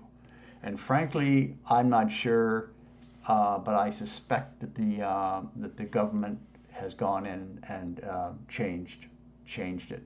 Now, when I was researching the early part of my book, I would find a piece of information, and I remember seeing the information years previous because I've been doing this a long time, and I remember certain bits of information in Wikipedia and on the Harvard's own servers about Planet X and some of the early astronomers, because that's where I was covering in my book.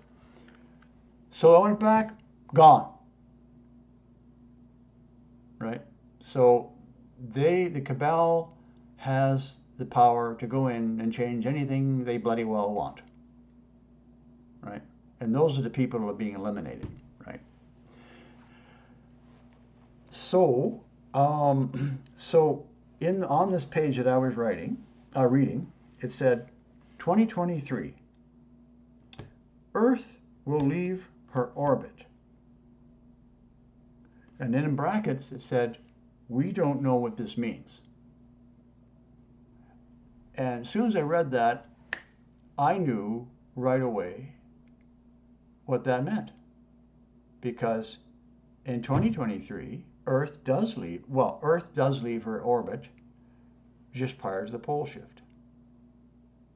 And it leaves the orbit because Nibiru is passing within about 15 million miles, and its gravitational pull lifts Earth out of its orbital track towards Nibiru. And it's that 6-day period when the sun comes to a stop in the sky. So that's rotation stoppage. Remember, we're talking about rotation stoppage, not talking about orbit stoppage, which happened years ago, right? So Earth is poised there on its orbital track, trying to avoid Planet X as it was moving in a retrograde manner towards it. Okay, that's why it's been pushed back. So now it's poised there, Nibiru, and it's got nowhere to go now. It's stuck, right? So this happens. So in the last 6 days before the pole shift, Nibiru is speeding up and rising above Earth. It draws Earth off its orbital track towards it, and that's when the pole shift happens, right there. So why did I describe that? We're talking about the date of the pole shift. That's how the pole shift. Oh yeah. So when I read that, I thought, oh no, the year of the pole shift is 2023. I knew it. Okay. Now, if you go back to 2010, I remember, by that time, 2012, 2013, 2014. We knew the pole shift was coming. Sightings of Nibiru and Planet X were becoming more and more obvious, more and more over the years, becoming more and more. And I'm thinking, with all the research I'm doing, I'm thinking, like in 2012, I was thinking, well, it might be 2014, but it seems a little early. And then 2013, 2014 came by, and I'm thinking, God, it's like, it's not ready yet. It doesn't feel right. Now there's another. I can tell you, I can reveal to you this. In 2012, I had a discussion with a friend in Chile, and I was telling her that the pole shift can't happen until I meet my wife. It can't happen until I meet my wife. So that was in 2012, I told her that, right? And I'm pretty damn certain she's due this fall, right? So once you see me announcing my impending marriage, you'll know that after that, the pole shift will happen, right? So that's, so as 2015 came up, I'm thinking, yes, we're getting there. More and more sightings, and, reading Zeta Talk and this and that, and it feels like it's getting closer. And so it was about 2016, I think, or 2017, 2016, I discovered Baba Vanga. And I went, oh yeah, so that's it. Because it was by 2015, it was feeling like it's got to be in the next 5 years or the next 3-4 years or something like that, right? So once in 2016 or so, I read that. I thought, oh, then it's got to, because what else could pull Earth out of orbit? Now, if you look at her predictions, I mean, she is very famous because many of her predictions came true, right? So, all right. So, all right. So it's 2023 is in my mind. Okay. So sometime in 2017, I woke up in the morning. Now, I have a 24/7, 365 dialogue with Archangel Michael. I can't get him out of my head. Okay, so this is ongoing. Okay. So I woke up in the morning, and I was thinking about the year of the pole shift, and that's when he told me. Okay. Now, I'll fast forward to August of 2017. Now, I'm a big Waking Dreams fan, right? So I'm visiting in, which is a very, very, very rare occurrence, where I go to another province. It's very rare, right? So I went to Southern Ontario to be for my son's wedding, youngest son's wedding. And I announced beforehand that I would be on Facebook, that I'd be coming. Hey, I'm coming to Southern Ontario. We want to get together for a pole shift talk, right? So there were 3 people that were interested, and ended up meeting 2 people. One of them is a friend of mine, Taro Chen.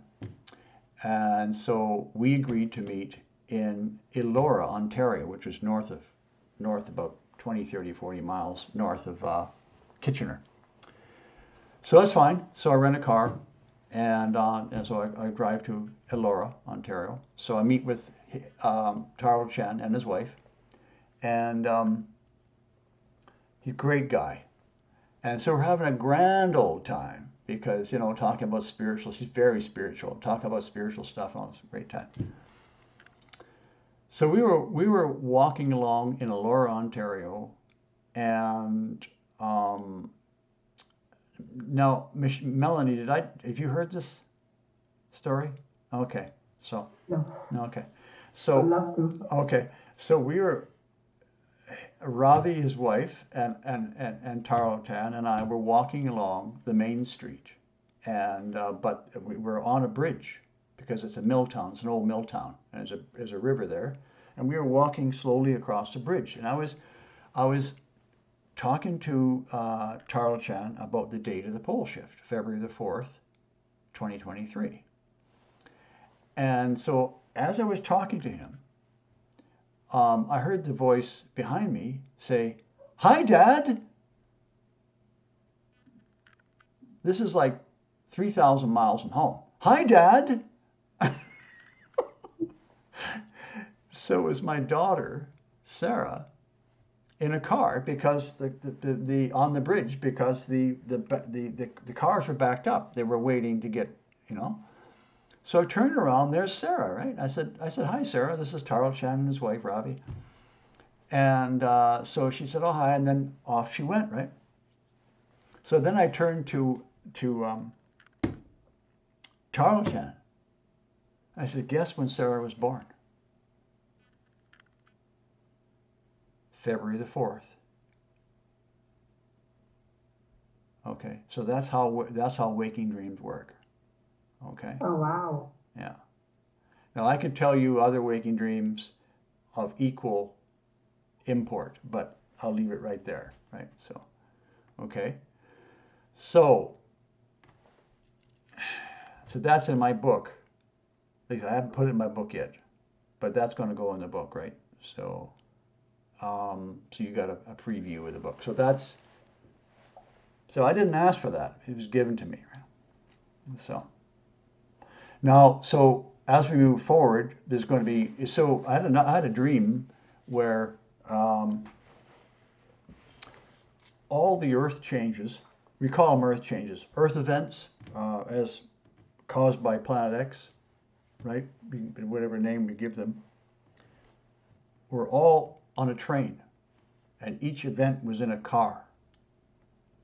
Right? This is in the dream I had, and it was like a snake, right? And so when I woke up in the morning, I remembered this snake train with all these all the events. They were all in a car, and so what I gleaned from that in the conversation from Archangel Michael is that all the Earth events going forward are planned. Every last one is planned. It's timed, right? So nothing's going to happen without the blessing of the spiritual hierarchy. So everything's timed. Everything is timed. Okay, so Sorry. I'll give you a chance to. I want to finish the thought. So Yeah. so everything is timed moving forward to the pole shift, and that includes the date of the pole shift. So they can move things around. They could push Nibiru out into the you know several million miles away from Earth at least, and have it pass and just have a few earthquakes, maybe a small effect, right? They could do that easily. They have that power.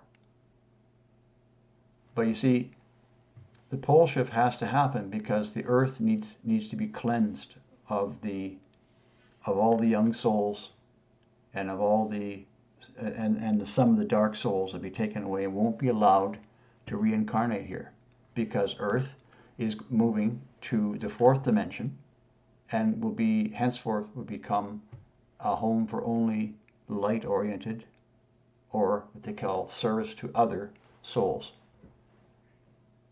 So that's, you see, it's all related. Everything's networked. It's all related, right?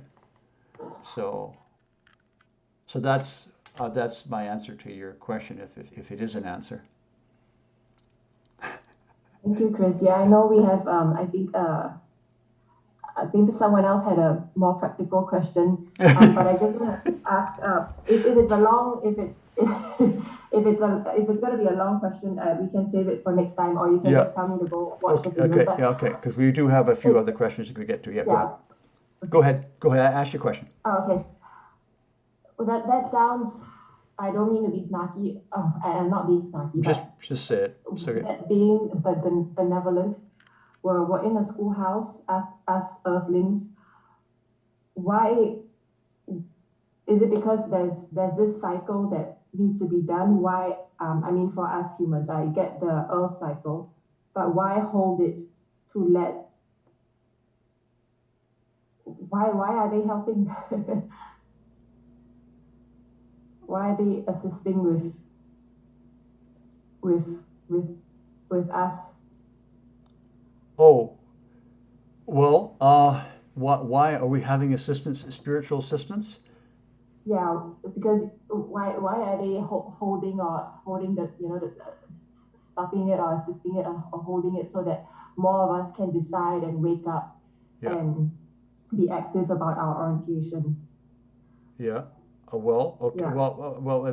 Basically, from what I understand, the move going forward, we have a reasonable climate, and I'm not just saying this with deference to people who are suffering. Okay, I know there are lots of people suffering from losing their homes, right? So if you're watching this video, I'm saying this in deference to you, but generally, globally, many of us are having, a fairly normal life, right? And because it would be completely crazy, and most people would have died by now, anyways, if these things weren't done because of the 7 year summer and winter, right? That would just explode. The population would just explode and die. There'd be people dying that didn't need to. So it's about people needing to make an orientation decision, because when they die, they're going to need. It's advantageous to them, to that soul, to have made that decision before they die. Right. So there's that. Now, yeah, no, that's part of it. So also, obviously, the more, and also, I'm just reiterating what I said, I guess. I may not have understood your question entirely, but also it's giving enough time for people to become aware of the pole shift and to make plans to survive. That's another effect, right? There's a lot of layers to it. Does that kind of answer your question? You know what? You know Yeah, what? You know what? yeah. You could write it out. Send me an email Thank you. if you like. Okay. But it's, yeah. Um. Oh, they're gonna break, but when? Well, I don't know exactly, because some can break beforehand because of earthquakes, right? So certainly any dam in the in eastern U.S. that is close to the action of the moving fault lines of New Madrid fault line, because the New Madrid fault line spiders out quite a bit into the Gulf, and it goes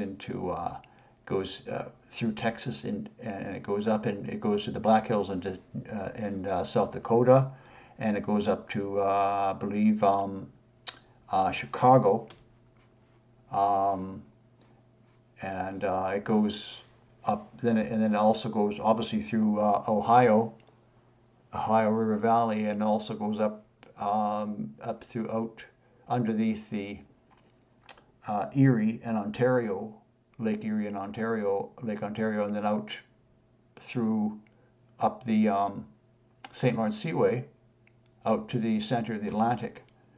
So that whole area is going to be shaken up a lot, and so there will be sympathetic earthquakes elsewhere as a result, of course, of the New Madrid first step. So so during the New Madrid this fall, we could have very likely have dam. I'm getting a yes, a dam breakage. Any dam that's in the area.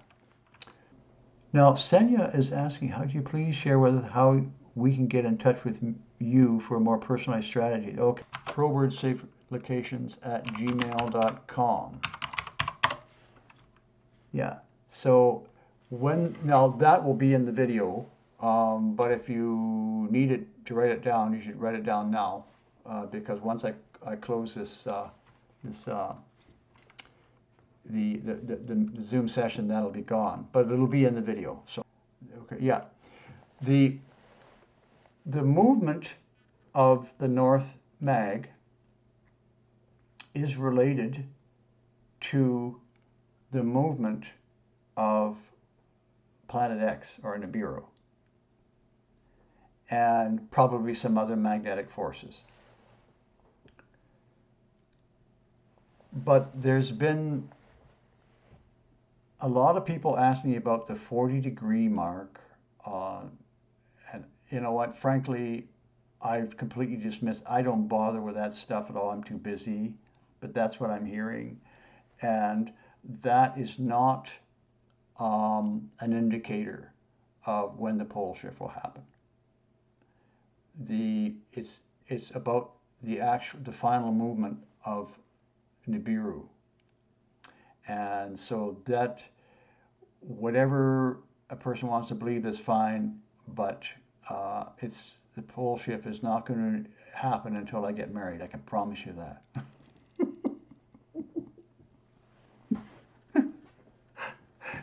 And that'll be before February the 4th, 2023 anyways. So, no, I don't believe that to be correct at all. Okay, so you're asking about, could you ask the question again, please? What about North Georgia, kind of close to that? Okay, I was just talking about this the other night. Northern Georgia will be so full of migrants and will be overrun with tent cities. What happens is that during the pole shift, much of all of Florida will be washed over. But there's going to be a zone of land between the coast and what you see here is the approximate coastline after about 2024, about 2025. This is what the coastline will look like. So the purple you're seeing here, the blue you're seeing here, is the dark blue is the final approximate final floodline or the coastline. So this will all be underwater. This will all be the new sea bottom here. So now, but as I was saying, the pole shift waves will wash right over the peninsula, but they won't wash right up into Atlanta. It's too far from the coast. Atlanta is like over 1,000 feet. Right? Okay, so basically what I'm trying to say here is that I'm just going to call it roughly 100 miles inland, okay, to about this location, which is just shy of Augusta. Okay, so we'll call it Augusta here. So people in Augusta is it high enough? 118 feet. No, they'll probably see parts of the pole shift. Macron is 500 feet. So people in this town here may or may not see the actual pole shift waves because they're at 500 feet and they're a good 100 miles from the coast. So that means the kill wave will be somewhere halfway between the Appalachian Mountains, south of Macron and north of Albany. Yeah, so through like that. So from anywhere from here to the coast would be the kill wave. So that means from Augusta or Macron to Atlanta, you'll have a lot of people, but will survive the pole shift. So, so what happens is as the flood comes in, all these people around the fringes are all going to move to high land. So that means you have massive amount of people walking up or if they can driving if there's any roads available in the direction of Atlanta in that area. So what I see is that people moving. They won't be prepared, so there'll be tent cities in Atlanta all over this area. And when you get tent cities, you have desperate people, and you have hungry people, and you have disease. Yeah, so that's why North Georgia is not, or parts of now. Okay, now is this Alabama? It's the same with Alabama, northeastern Alabama, and western Tennessee, and western Kentucky. You think Knoxville area would be bad too, all the way going up? Well, okay, you're starting to get inland, right? Mm-hmm. I mean, are you living in Florida or? No, I'm an hour north of Atlanta in the, like the beginning of the mountain. Yeah, okay. So you're in the Chattanooga National Forest? Yeah. How lovely. It's 1,500 feet, so. Okay. Okay. Good boy. Well, I mean, that's normally it would be a pretty cool place. You're probably on a main road, on some road somewhere? No, it's pretty secluded kind All right. Well, if you want to send me your coordinates sometime, I'll make a comment. of. Yeah. And I'll comment on it. Okay. Yeah, it'd be great. You do that. Used to Crowbird Safe Locations. Did you send me and I'll comment and see what the guides have to say. Wonderful. Yeah. But you really got to be. You'd have to be self-sufficient. Yeah. You wouldn't want to have a pole shift, survive the pole shift, and then you're gonna have tent cities within 20 miles or 10 miles from you, right? You wouldn't want to know that you had fresh water and food stores. Yeah. Yeah. And you wouldn't, So what I often said is that in the aftertime you're out you've got a secluded location. You don't want a bunch of barking dogs. I hope I have a quiet one. Okay. You don't want a dog barking. No, Okay. dog bark. Okay. You want to. You don't want smoke trails in the sky.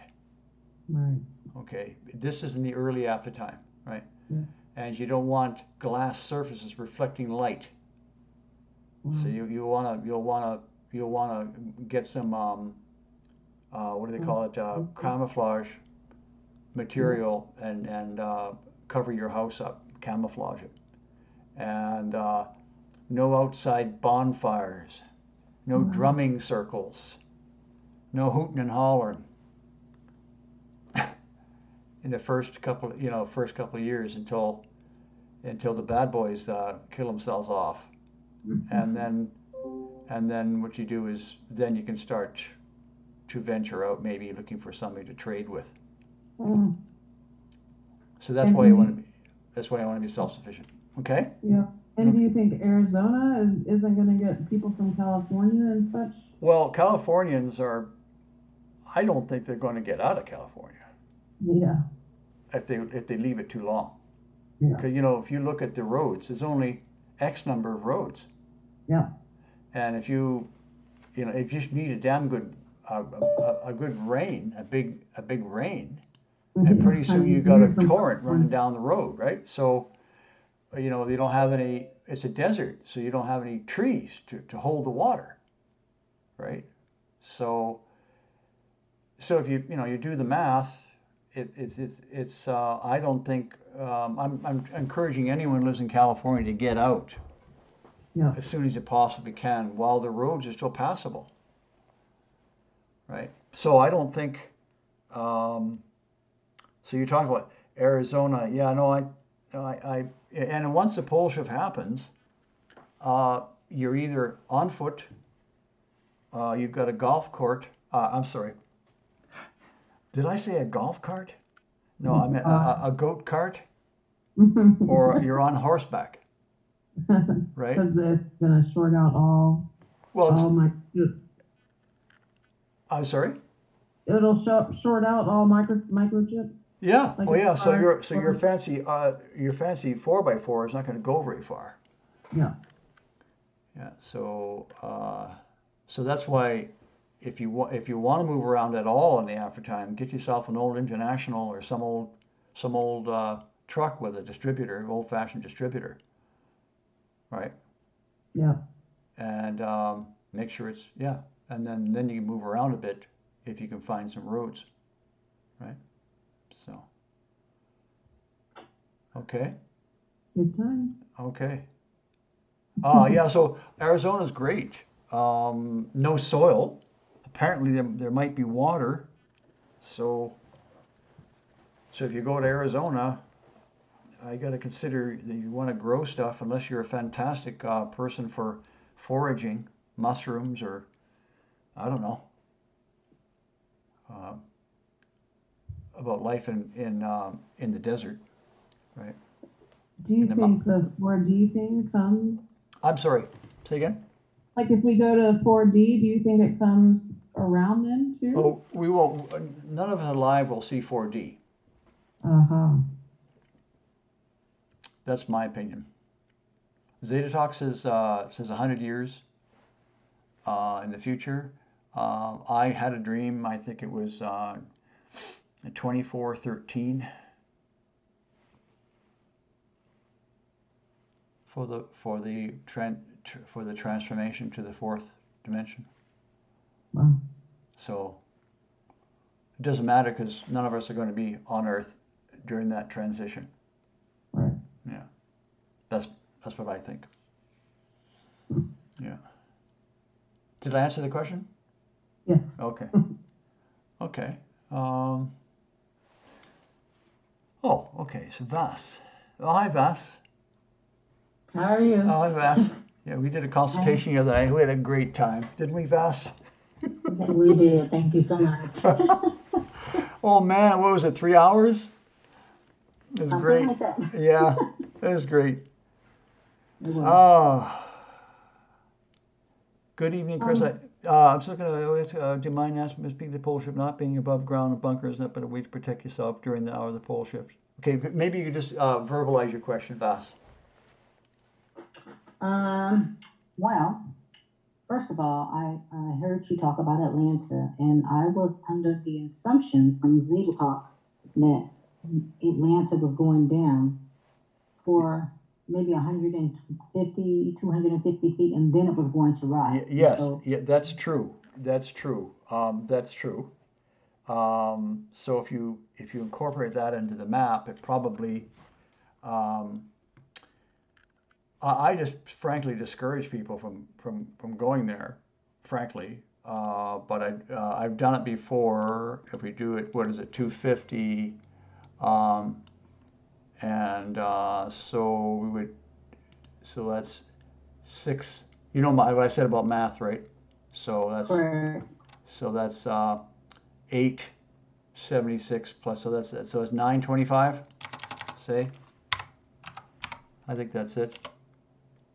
Yeah, just barely makes it. But bear in mind, so they did say, did they say specifically Atlanta in Zeta Talk that it'll be underwater? they didn't say it would be underwater, but they didn't quite suggest it either. Yeah. Okay. Yeah. No. Well. They basically said stay away. Yeah. Well, yeah. That's right. Because, so we're getting in kind of into the mountains by then, right? So Atlanta. So it's the ground's going to be more rigid there, but it's the coast that sinks. So there'll be a bending. There'll be a bending of the landform between the Appalachians and the actual coast. It'll bend down. Right. So the flood projection is difficult to say exactly how it will be, but it's just not recommended anyway. So if that answers your question. Yes. So and then my other question was, should I talk to you personally about bunkers or how to go about which company you recommend or? Well, we could talk about it now. I came up with the idea last night of getting a 6-foot culvert. Now, I might have passed this by you. Nope. No? or that. Okay, something like this. And say, okay, something like this here. Now they come in whatever size they come in. And then cut a piece of plywood, a couple pieces of plywood, so they'll fit in the end like that. And you'll stack a couple pieces of cut plywood, so it'll fit in the end, one end. So that stops the that'll stop the air from blowing through. And then in the other end, you could have another plug, cut another piece of plywood and have a square opening in it that you can crawl into. Right? So it also gives you a bit of protection, and you can put, you got to get creative with this stuff, right? So that's just one idea I had. So then you're going to secure the plywood with screws or something through the steel itself to secure the plywood on one end. Now, so you'd have to bury this about halfway or so. And make sure you had drain. Okay, so let's say you're here. This doesn't look like 6 feet. These look like only 3 feet. Here's a 6-footer here. Okay, so you'd want to. So if that was buried about 1/3 below ground, you want to make sure that you had a trench at least that big that was draining away. That'll drain away the water on either end of the culvert, right? So that's buried 1/3. So let's say it's 1.5 feet or 2 feet, right? So then you make sure you take the soil out of there, and then you have a long ditch that the water can drain away, so that the culvert doesn't fill with water. It probably will get water in it, and you probably want to put a piece of plywood, make a plywood floor, right? And just put a piece of plywood, right? So you have some place for the water to flow through if it's going to do that underneath you, right? I get it. Yeah, that's one idea I had. Other idea, is getting a small steel container and setting it, digging it into a hillside. That would work well. Partly, as half of it was in a hill. Yeah. So we're talking about bunkers. I know you talked about you didn't like tornado shelters. No, nothing enclosed really. Okay, so then if it's not enclosed, so you could leave a section open at the top here, right? So you got a little bit of airflow through the top there, right? Yeah. Remember, I don't like air either. I'm in a catch-22 here. I don't like air, so I'm gonna have a real problem. Okay. Setting my intentions. Well, if you were wearing a helmet, a motorcycle helmet, then you wouldn't feel the air in your body. And you had overalls on, right? Right? Okay. Right? Right. So you wouldn't be, you'd feel it blowing against your body, but you wouldn't feel it against your face. Okay. Right? So that's, I don't know what your limitations are in that, right? Right. I'd imagine your face is more sensitive to air blowing than let's say your legs. Correct.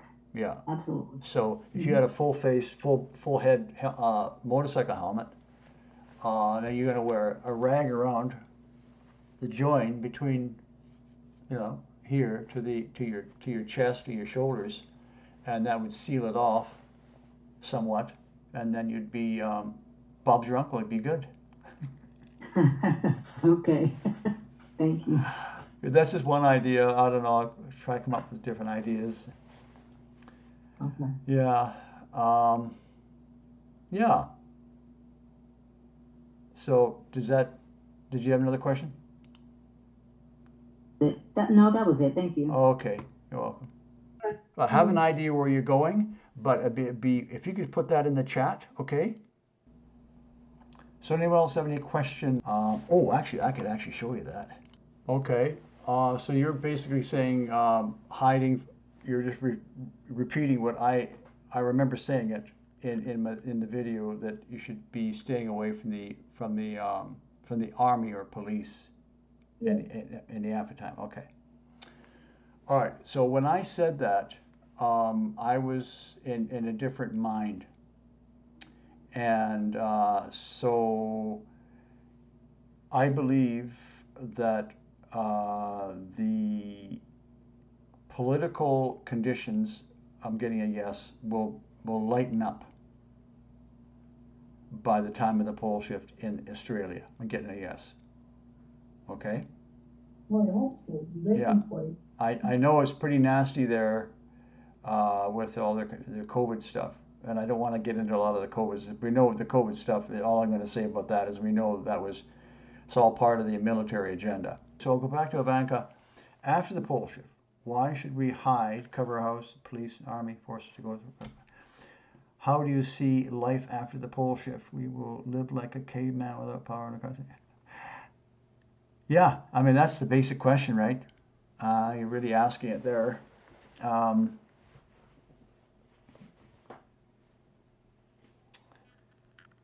Well, okay, so it's a multiple question, really.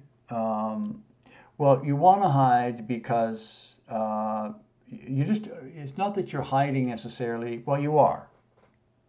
But you want to be hidden, so you're not really hiding, right? Because you don't want in the early after time there will be desperate people. Now, I guess if you're in Queensland, it's a bit different, I understand, because looking at Queensland, it doesn't look very populated, you know. So, but you don't want uninvited people knocking on your door for food or for blankets or clean water, right? It's just the reality of it, because there'd be a lot of people who aren't prepared. That's why you hide, or that's why. Okay. This is what I understand. The people will come, but I understood we need to hide from police and army. Okay, all right. Well, okay, so I believe that's going to change. But frankly, I don't care. I don't care if it's a friendly army or a current army of police. I wouldn't want to have the attention of any police person or any army person at all, ever, in the aftertime, frankly, regardless of how they're motivated. Frankly. Right? So, first of all, what the hell are they doing knocking on your door? Right? Or what are they doing walking around the road where you've got your your driveway, or you've got your entranceway to your property. What are they doing the hell out there? Right? Like it's a free country, right? So get into your location and and make sure you secure it, and that you're not visible just for the sake of expediency and for the sake of your own privacy. Okay. You can set your intentions, Ivanka, how you want your afterlife in the pole shift to be. If you want it to be, like have enough food, you have enough soil to grow stuff, you have seeds, maybe you'll have some like-minded people nearby that you could trade with. But yeah, we're not going to have gasoline and distributed electricity or distributed food. So you have to be self-sufficient. So you get chickens, and you get you're fishing, or you're hunting, or you're growing food, and you're becoming self-sufficient.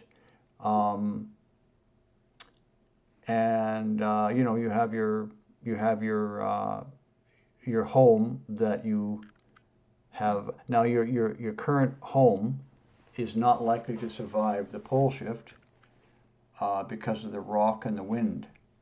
So have you looked into, you must have looked into the core survival requirements in Zeta Talk, right? Yeah. Okay. So they talk about it quite a bit. They give a lot of suggestions there and what to do. And so, follow what Zeta Talk suggests because they're all over it. Okay. Yeah. So, yeah, I mean, we're not going back to cavemen, but we're going back to a time where people need each other and people cooperate and help each other. And it's I believe it to be a great life. We may not live as long, for example, if we had some illness or something like that, or what have you, or but it's a much better life in my opinion. Not like a caveman. Something in between. But set your intentions how you want your life to go forward. Yeah. It works. It works. I don't know how much time to set your intentions, how you want to see your afterlife to be. So now we were talking to Melanie, but Melanie's gone. No, I'm still here. Oh, are you? Okay. So you were asking about Kazakhstan and China. If you can get to China, I would certainly recommend it, but I don't think that the China will be quite as controlled the way it is now, or anywhere near, like government interference and regulation stuff. I don't think that any of that will exist. They'll be going back to the to the time when people just have communities and they help each other as well. I believe that. Yeah, I was reading through all the Zeta Talk, and I found it interesting that on Zeta Talk they don't talk about the governments in every country, just very few selected countries, and I was wondering why that would be. Maybe because they do talk about the major powers like Russia, China, the US, and so they have to, so that maybe they're just addressing that yes, these structures will not be there in the same way in the after time. Yeah. Now I seem to remember reading a long time ago that the primary sort of bailiwick or area of the world that they work on is the U.S. Zetas primarily, and that other alien groups work with other countries. Oh. Yeah. So, right. So you've got. So I know that's why you read a lot of what's going on with American politics behind the screen, but behind the scenes, right? It's because that's their mandate. Okay. And I know they comment on Putin and this and that occasionally when it comes up, right? But I think that's the reason why. If that answers your question, if I understood your question correctly about why they don't get into the other cultures and other countries as much. Is that? Yeah. Exactly. I was wondering why.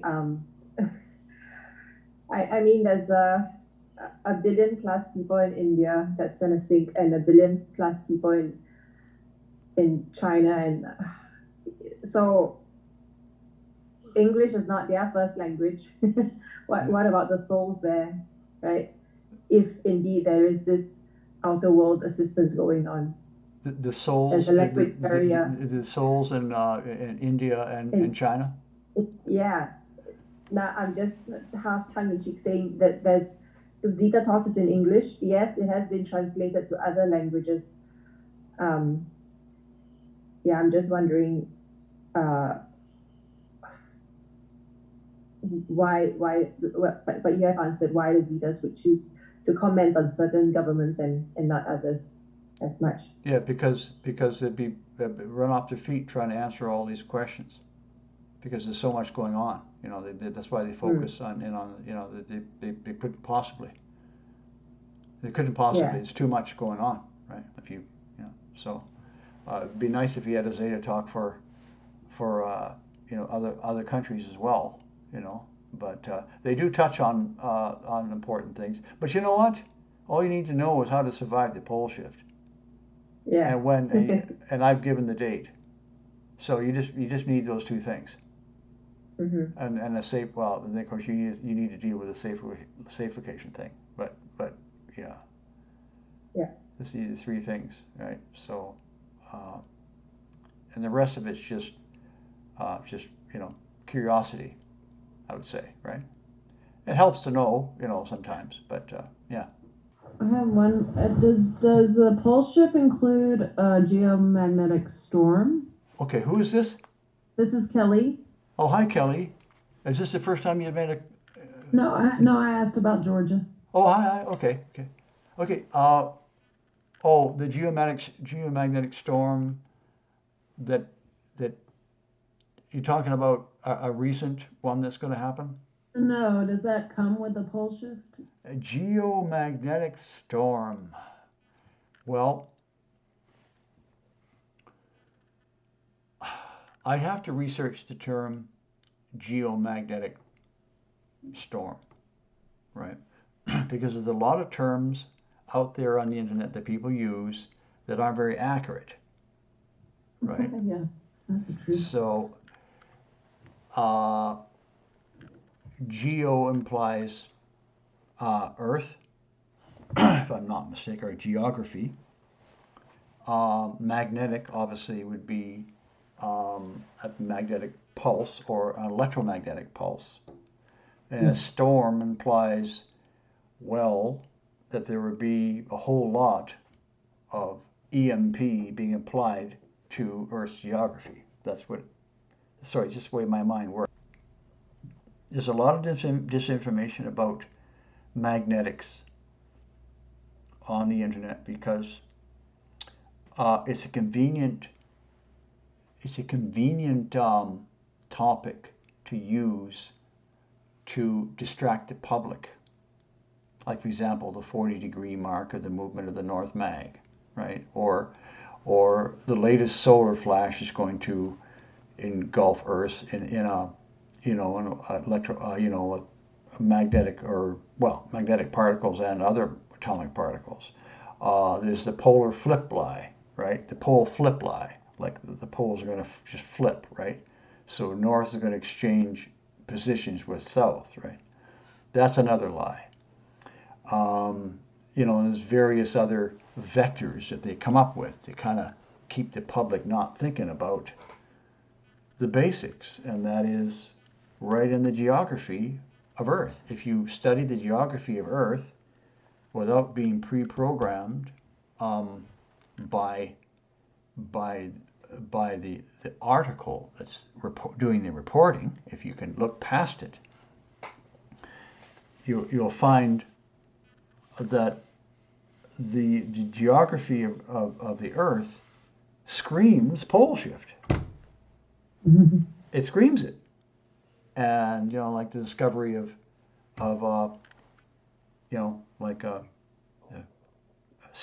seashells and sea creatures and their skeletons in the Arctic, right? Or what I'm saying is that hot weather, fossils of hot weather plants in the Arctic. Well, how in the hell did that happen? Because it's true, right? They found these things, right? Prior pole shifts.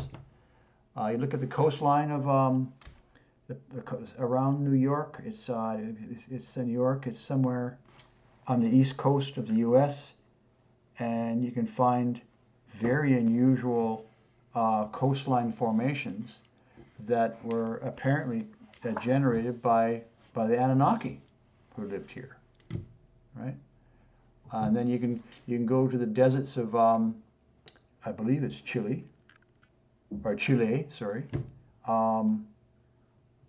Excuse me if I don't have the right country, but they found the what they call the Nazca lines, these different creatures and designs etched in the soil of the desert. Well, those were done by the Anunnaki. So as they flew in from space, they could help them navigate to their landing spots. This is like 600,000 years ago when the Anunnaki lived here, and they live on planet X. So it goes on and on. And like, for example, another thing is there's a lot of talk about how the scientists, they dig up some old petrified tree from thousands of years ago, and they find that the molecules in the cells of the petrified tree were pointing in different directions because they point according to the dominating magnetic field when the tree died, right? So the tree dies, and then so the cells and the molecules in the cells are magnetically aligned, but they're aligned in a different direction than Earth's current magnetic field. Aha, they say. So off go the think tanks, and they come up with this pole flip thing, right? Oh, you see the tree has got it points the other way. It's like, oh, no, that's the pole flip, right? But what they don't tell you is that, and this is in my book, if you do the research, that the Mid-Atlantic Ridge is a massive magnetic mountain range under the sea in the center of the Atlantic, and it has grown over the years. With each pole shift, the Atlantic widens, the magma comes up and hardens, and magma is iron rich. So you've got these strips of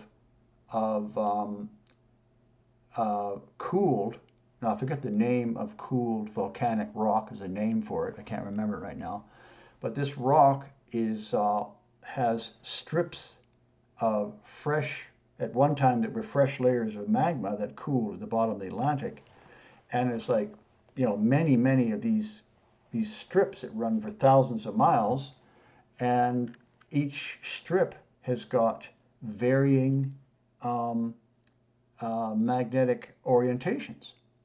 Well, these varying magnetic orientations were aligned with the pole shift of the day.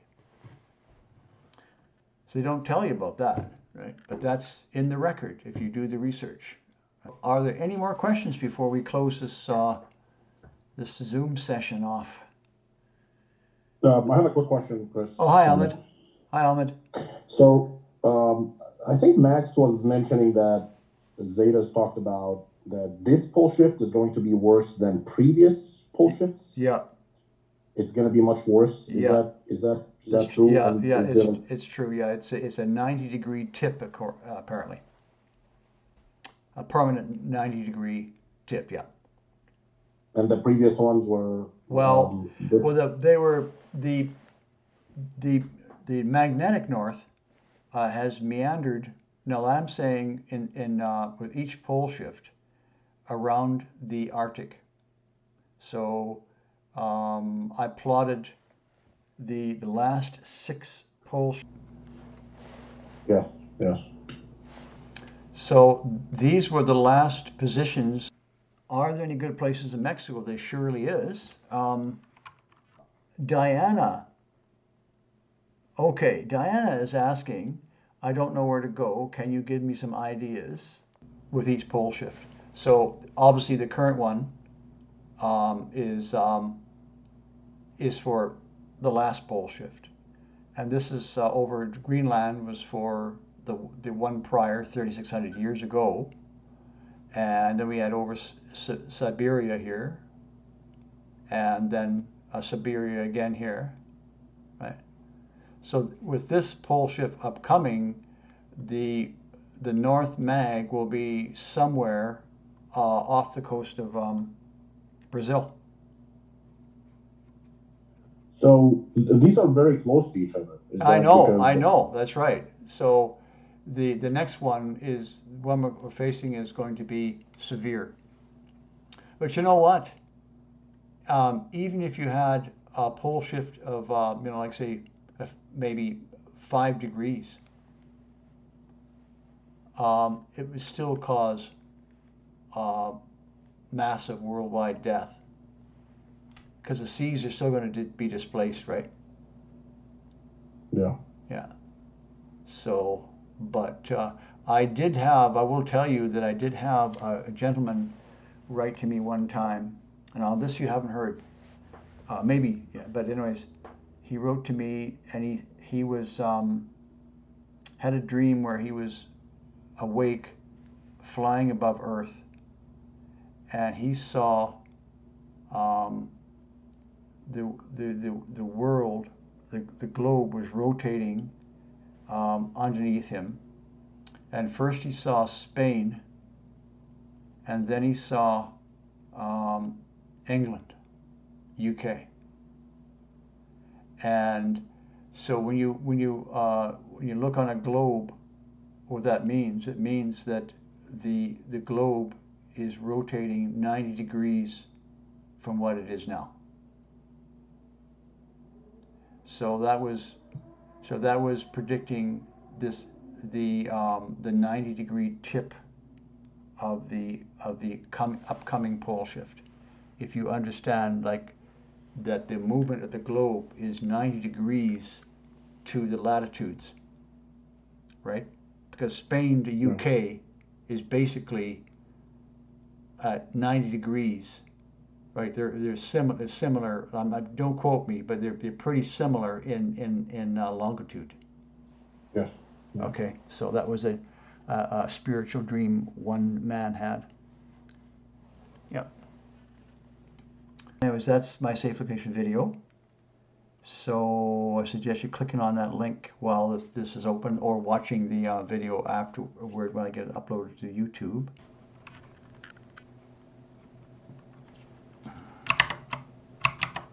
Now you're able to see this? Anybody? Yes, yes. Okay, so this video will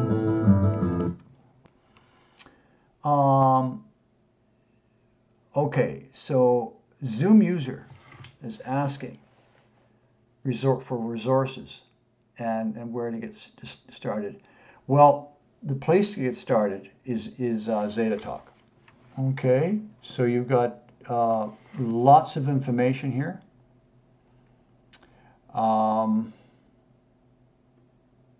You can just start with, there's tons here. So, and you can use the search. You can use this search function to search for specific items, ideas, or subjects. Okay, that's really that's the best source on the internet right there. Basically, central Mexico and northern Mexico. You don't want to be near Mexico City, because that's going to be pretty crazy down there. Speaking very general, because the question is general, so. Okay, iPhone. If we have resources to relocate to Mexico, many of my associates from Latin America relocate to USA to escape cartel. Yeah, tyranny, okay. Well, that's a good question. Asking about if the government is going to be dismantled after the pole shift. Oh, I think it's a good question. I know, and in the cartels, I know. Well, the only way I can answer that is that when somebody asks me about moving to Mexico, I kind of want to know if they're Mexican, right? Or if they've lived in Mexico, or if they're familiar. No, I'm not Mexican, but we do have family members that are from Latin America. Okay, yeah. So if you're used to that environment, then you'll know the people. You'll know what's going. I know. I talked to one couple. I did actually a personal pole shift discussion with a group once, and this couple lived in Mexico. They had property in Mexico, and they were white. And I was saying, we were talking about life in Mexico, and she said, as long as you don't, start growing marijuana or trying selling it or getting into the drug trade. If you stay out of the drug trade, you're just growing your food, you're living there, you're fine. They won't bother you. That's what she said. But I've never been to Mexico, so all I can say is, look, the ground over here is solid. Here and there is in the video. This is, so that's what I focus on is just like what the ground and the water is going to do, right? And what the pole shift's going to do to the land, right? That's what I focus on. So it's up to so if a person was to approach me in a private consultation and talk about Mexico, that's different, because then my guides get involved, and they will, if you say, okay, I want to move to, Chihuahua or someplace, then some town in Chihuahua or something like that. I hope I got that right. Then I'll get support from them as to whether that's a good idea for that person or not, right? Does that kind of answer your question? I guess it does. It does. I actually was in consultation with you the other night with Vash and her sister Elizabeth. Okay. Oh. Okay. What was your name? Elizabeth. Elizabeth. I seem to remember, yes, the name. Yeah. I'm sorry, I've done quite a few consultations of late. So. Oh, Elizabeth. Yes. With Vass. Oh, hi, Elizabeth. Oh, hi. Thanks for dropping in. You're welcome. Yeah. Thank you. Yeah. Okay. Elizabeth with Vass, when we had this 3-hour consultation. It was a lot of fun. It covered a lot of ground. Oh my God. Okay. Oh, okay. Alicia. East Washington State has volcano. No, it doesn't. Eastern Washington does not have any volcano.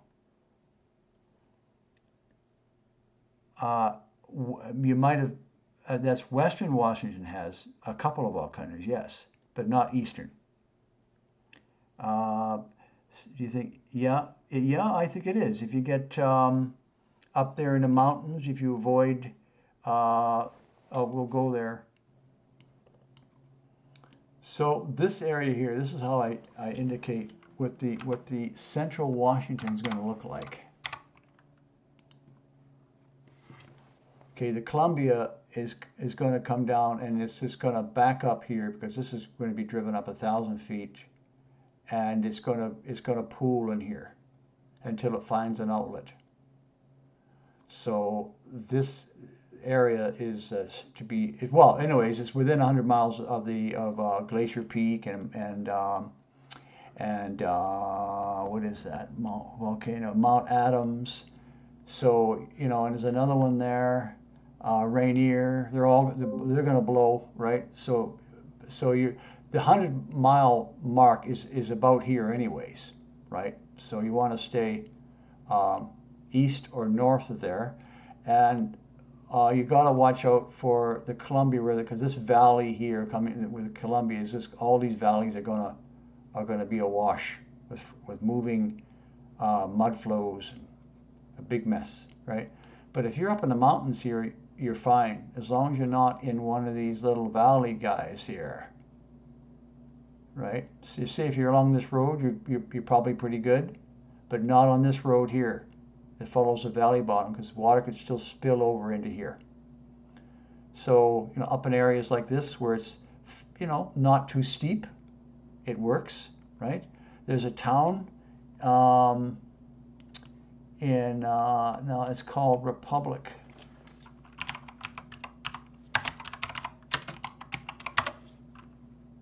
Right here. Now there's a town here. Now it is in a valley bottom, which is we want to avoid, but it has high areas around it where you could locate. So that's a possibility. So yeah, so that's does that help, Alicia? Yeah, thank you. Okay, yeah, we could talk again. In Missouri. Well, okay, you can't say any area is safe generally. It has to be a specific location. But we'll look at the Branson area. So I'm assuming that's a town. Yeah. Well, the area could work, but there's a lot of there's some dams here, and the draining it past Branson into the Mississippi, I believe. Yeah, into the valley there, up the Mississippi, right, where it's low. So these, they call them lakes, you know. It seems like in the U.S. they call all the reservoirs lakes, when really what they are is they're dangerous reservoirs, right? So if you look over here, I think it's 3 major reservoirs, and they drain in an arc like that, and they're all going to drain down towards the Mississippi, and they'll break. These dams will break. So there's going to be an incredible amount of water flowing in these valleys, this river here. Now let's just see what if we can find get a name. But anyways, this river here, whatever river that is, it's not giving me the name. Typical for this flood map, not to give names of rivers, annoying. But yeah, so all this drains right past Branson. So Branson itself would probably be washed over itself. So it's like 804 feet, and the river is 715. So that amount of water, I wouldn't want to be near that in Branson. But you know, there is. If you say the area, well, you know, you've got in the area, you have safe locations. And again, being hidden is and as high as possible, and not in a valley or in a draw. For example, you wouldn't want to be situated. For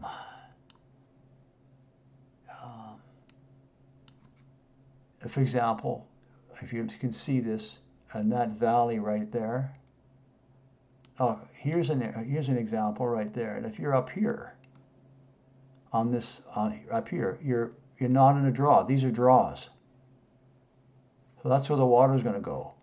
So, for example, if you're looking at a piece of property here, it could work. Okay. Okay, so I hope that answers Senya's question. Well, okay, so it's been 2.5 hours. I think it's time we call it a night.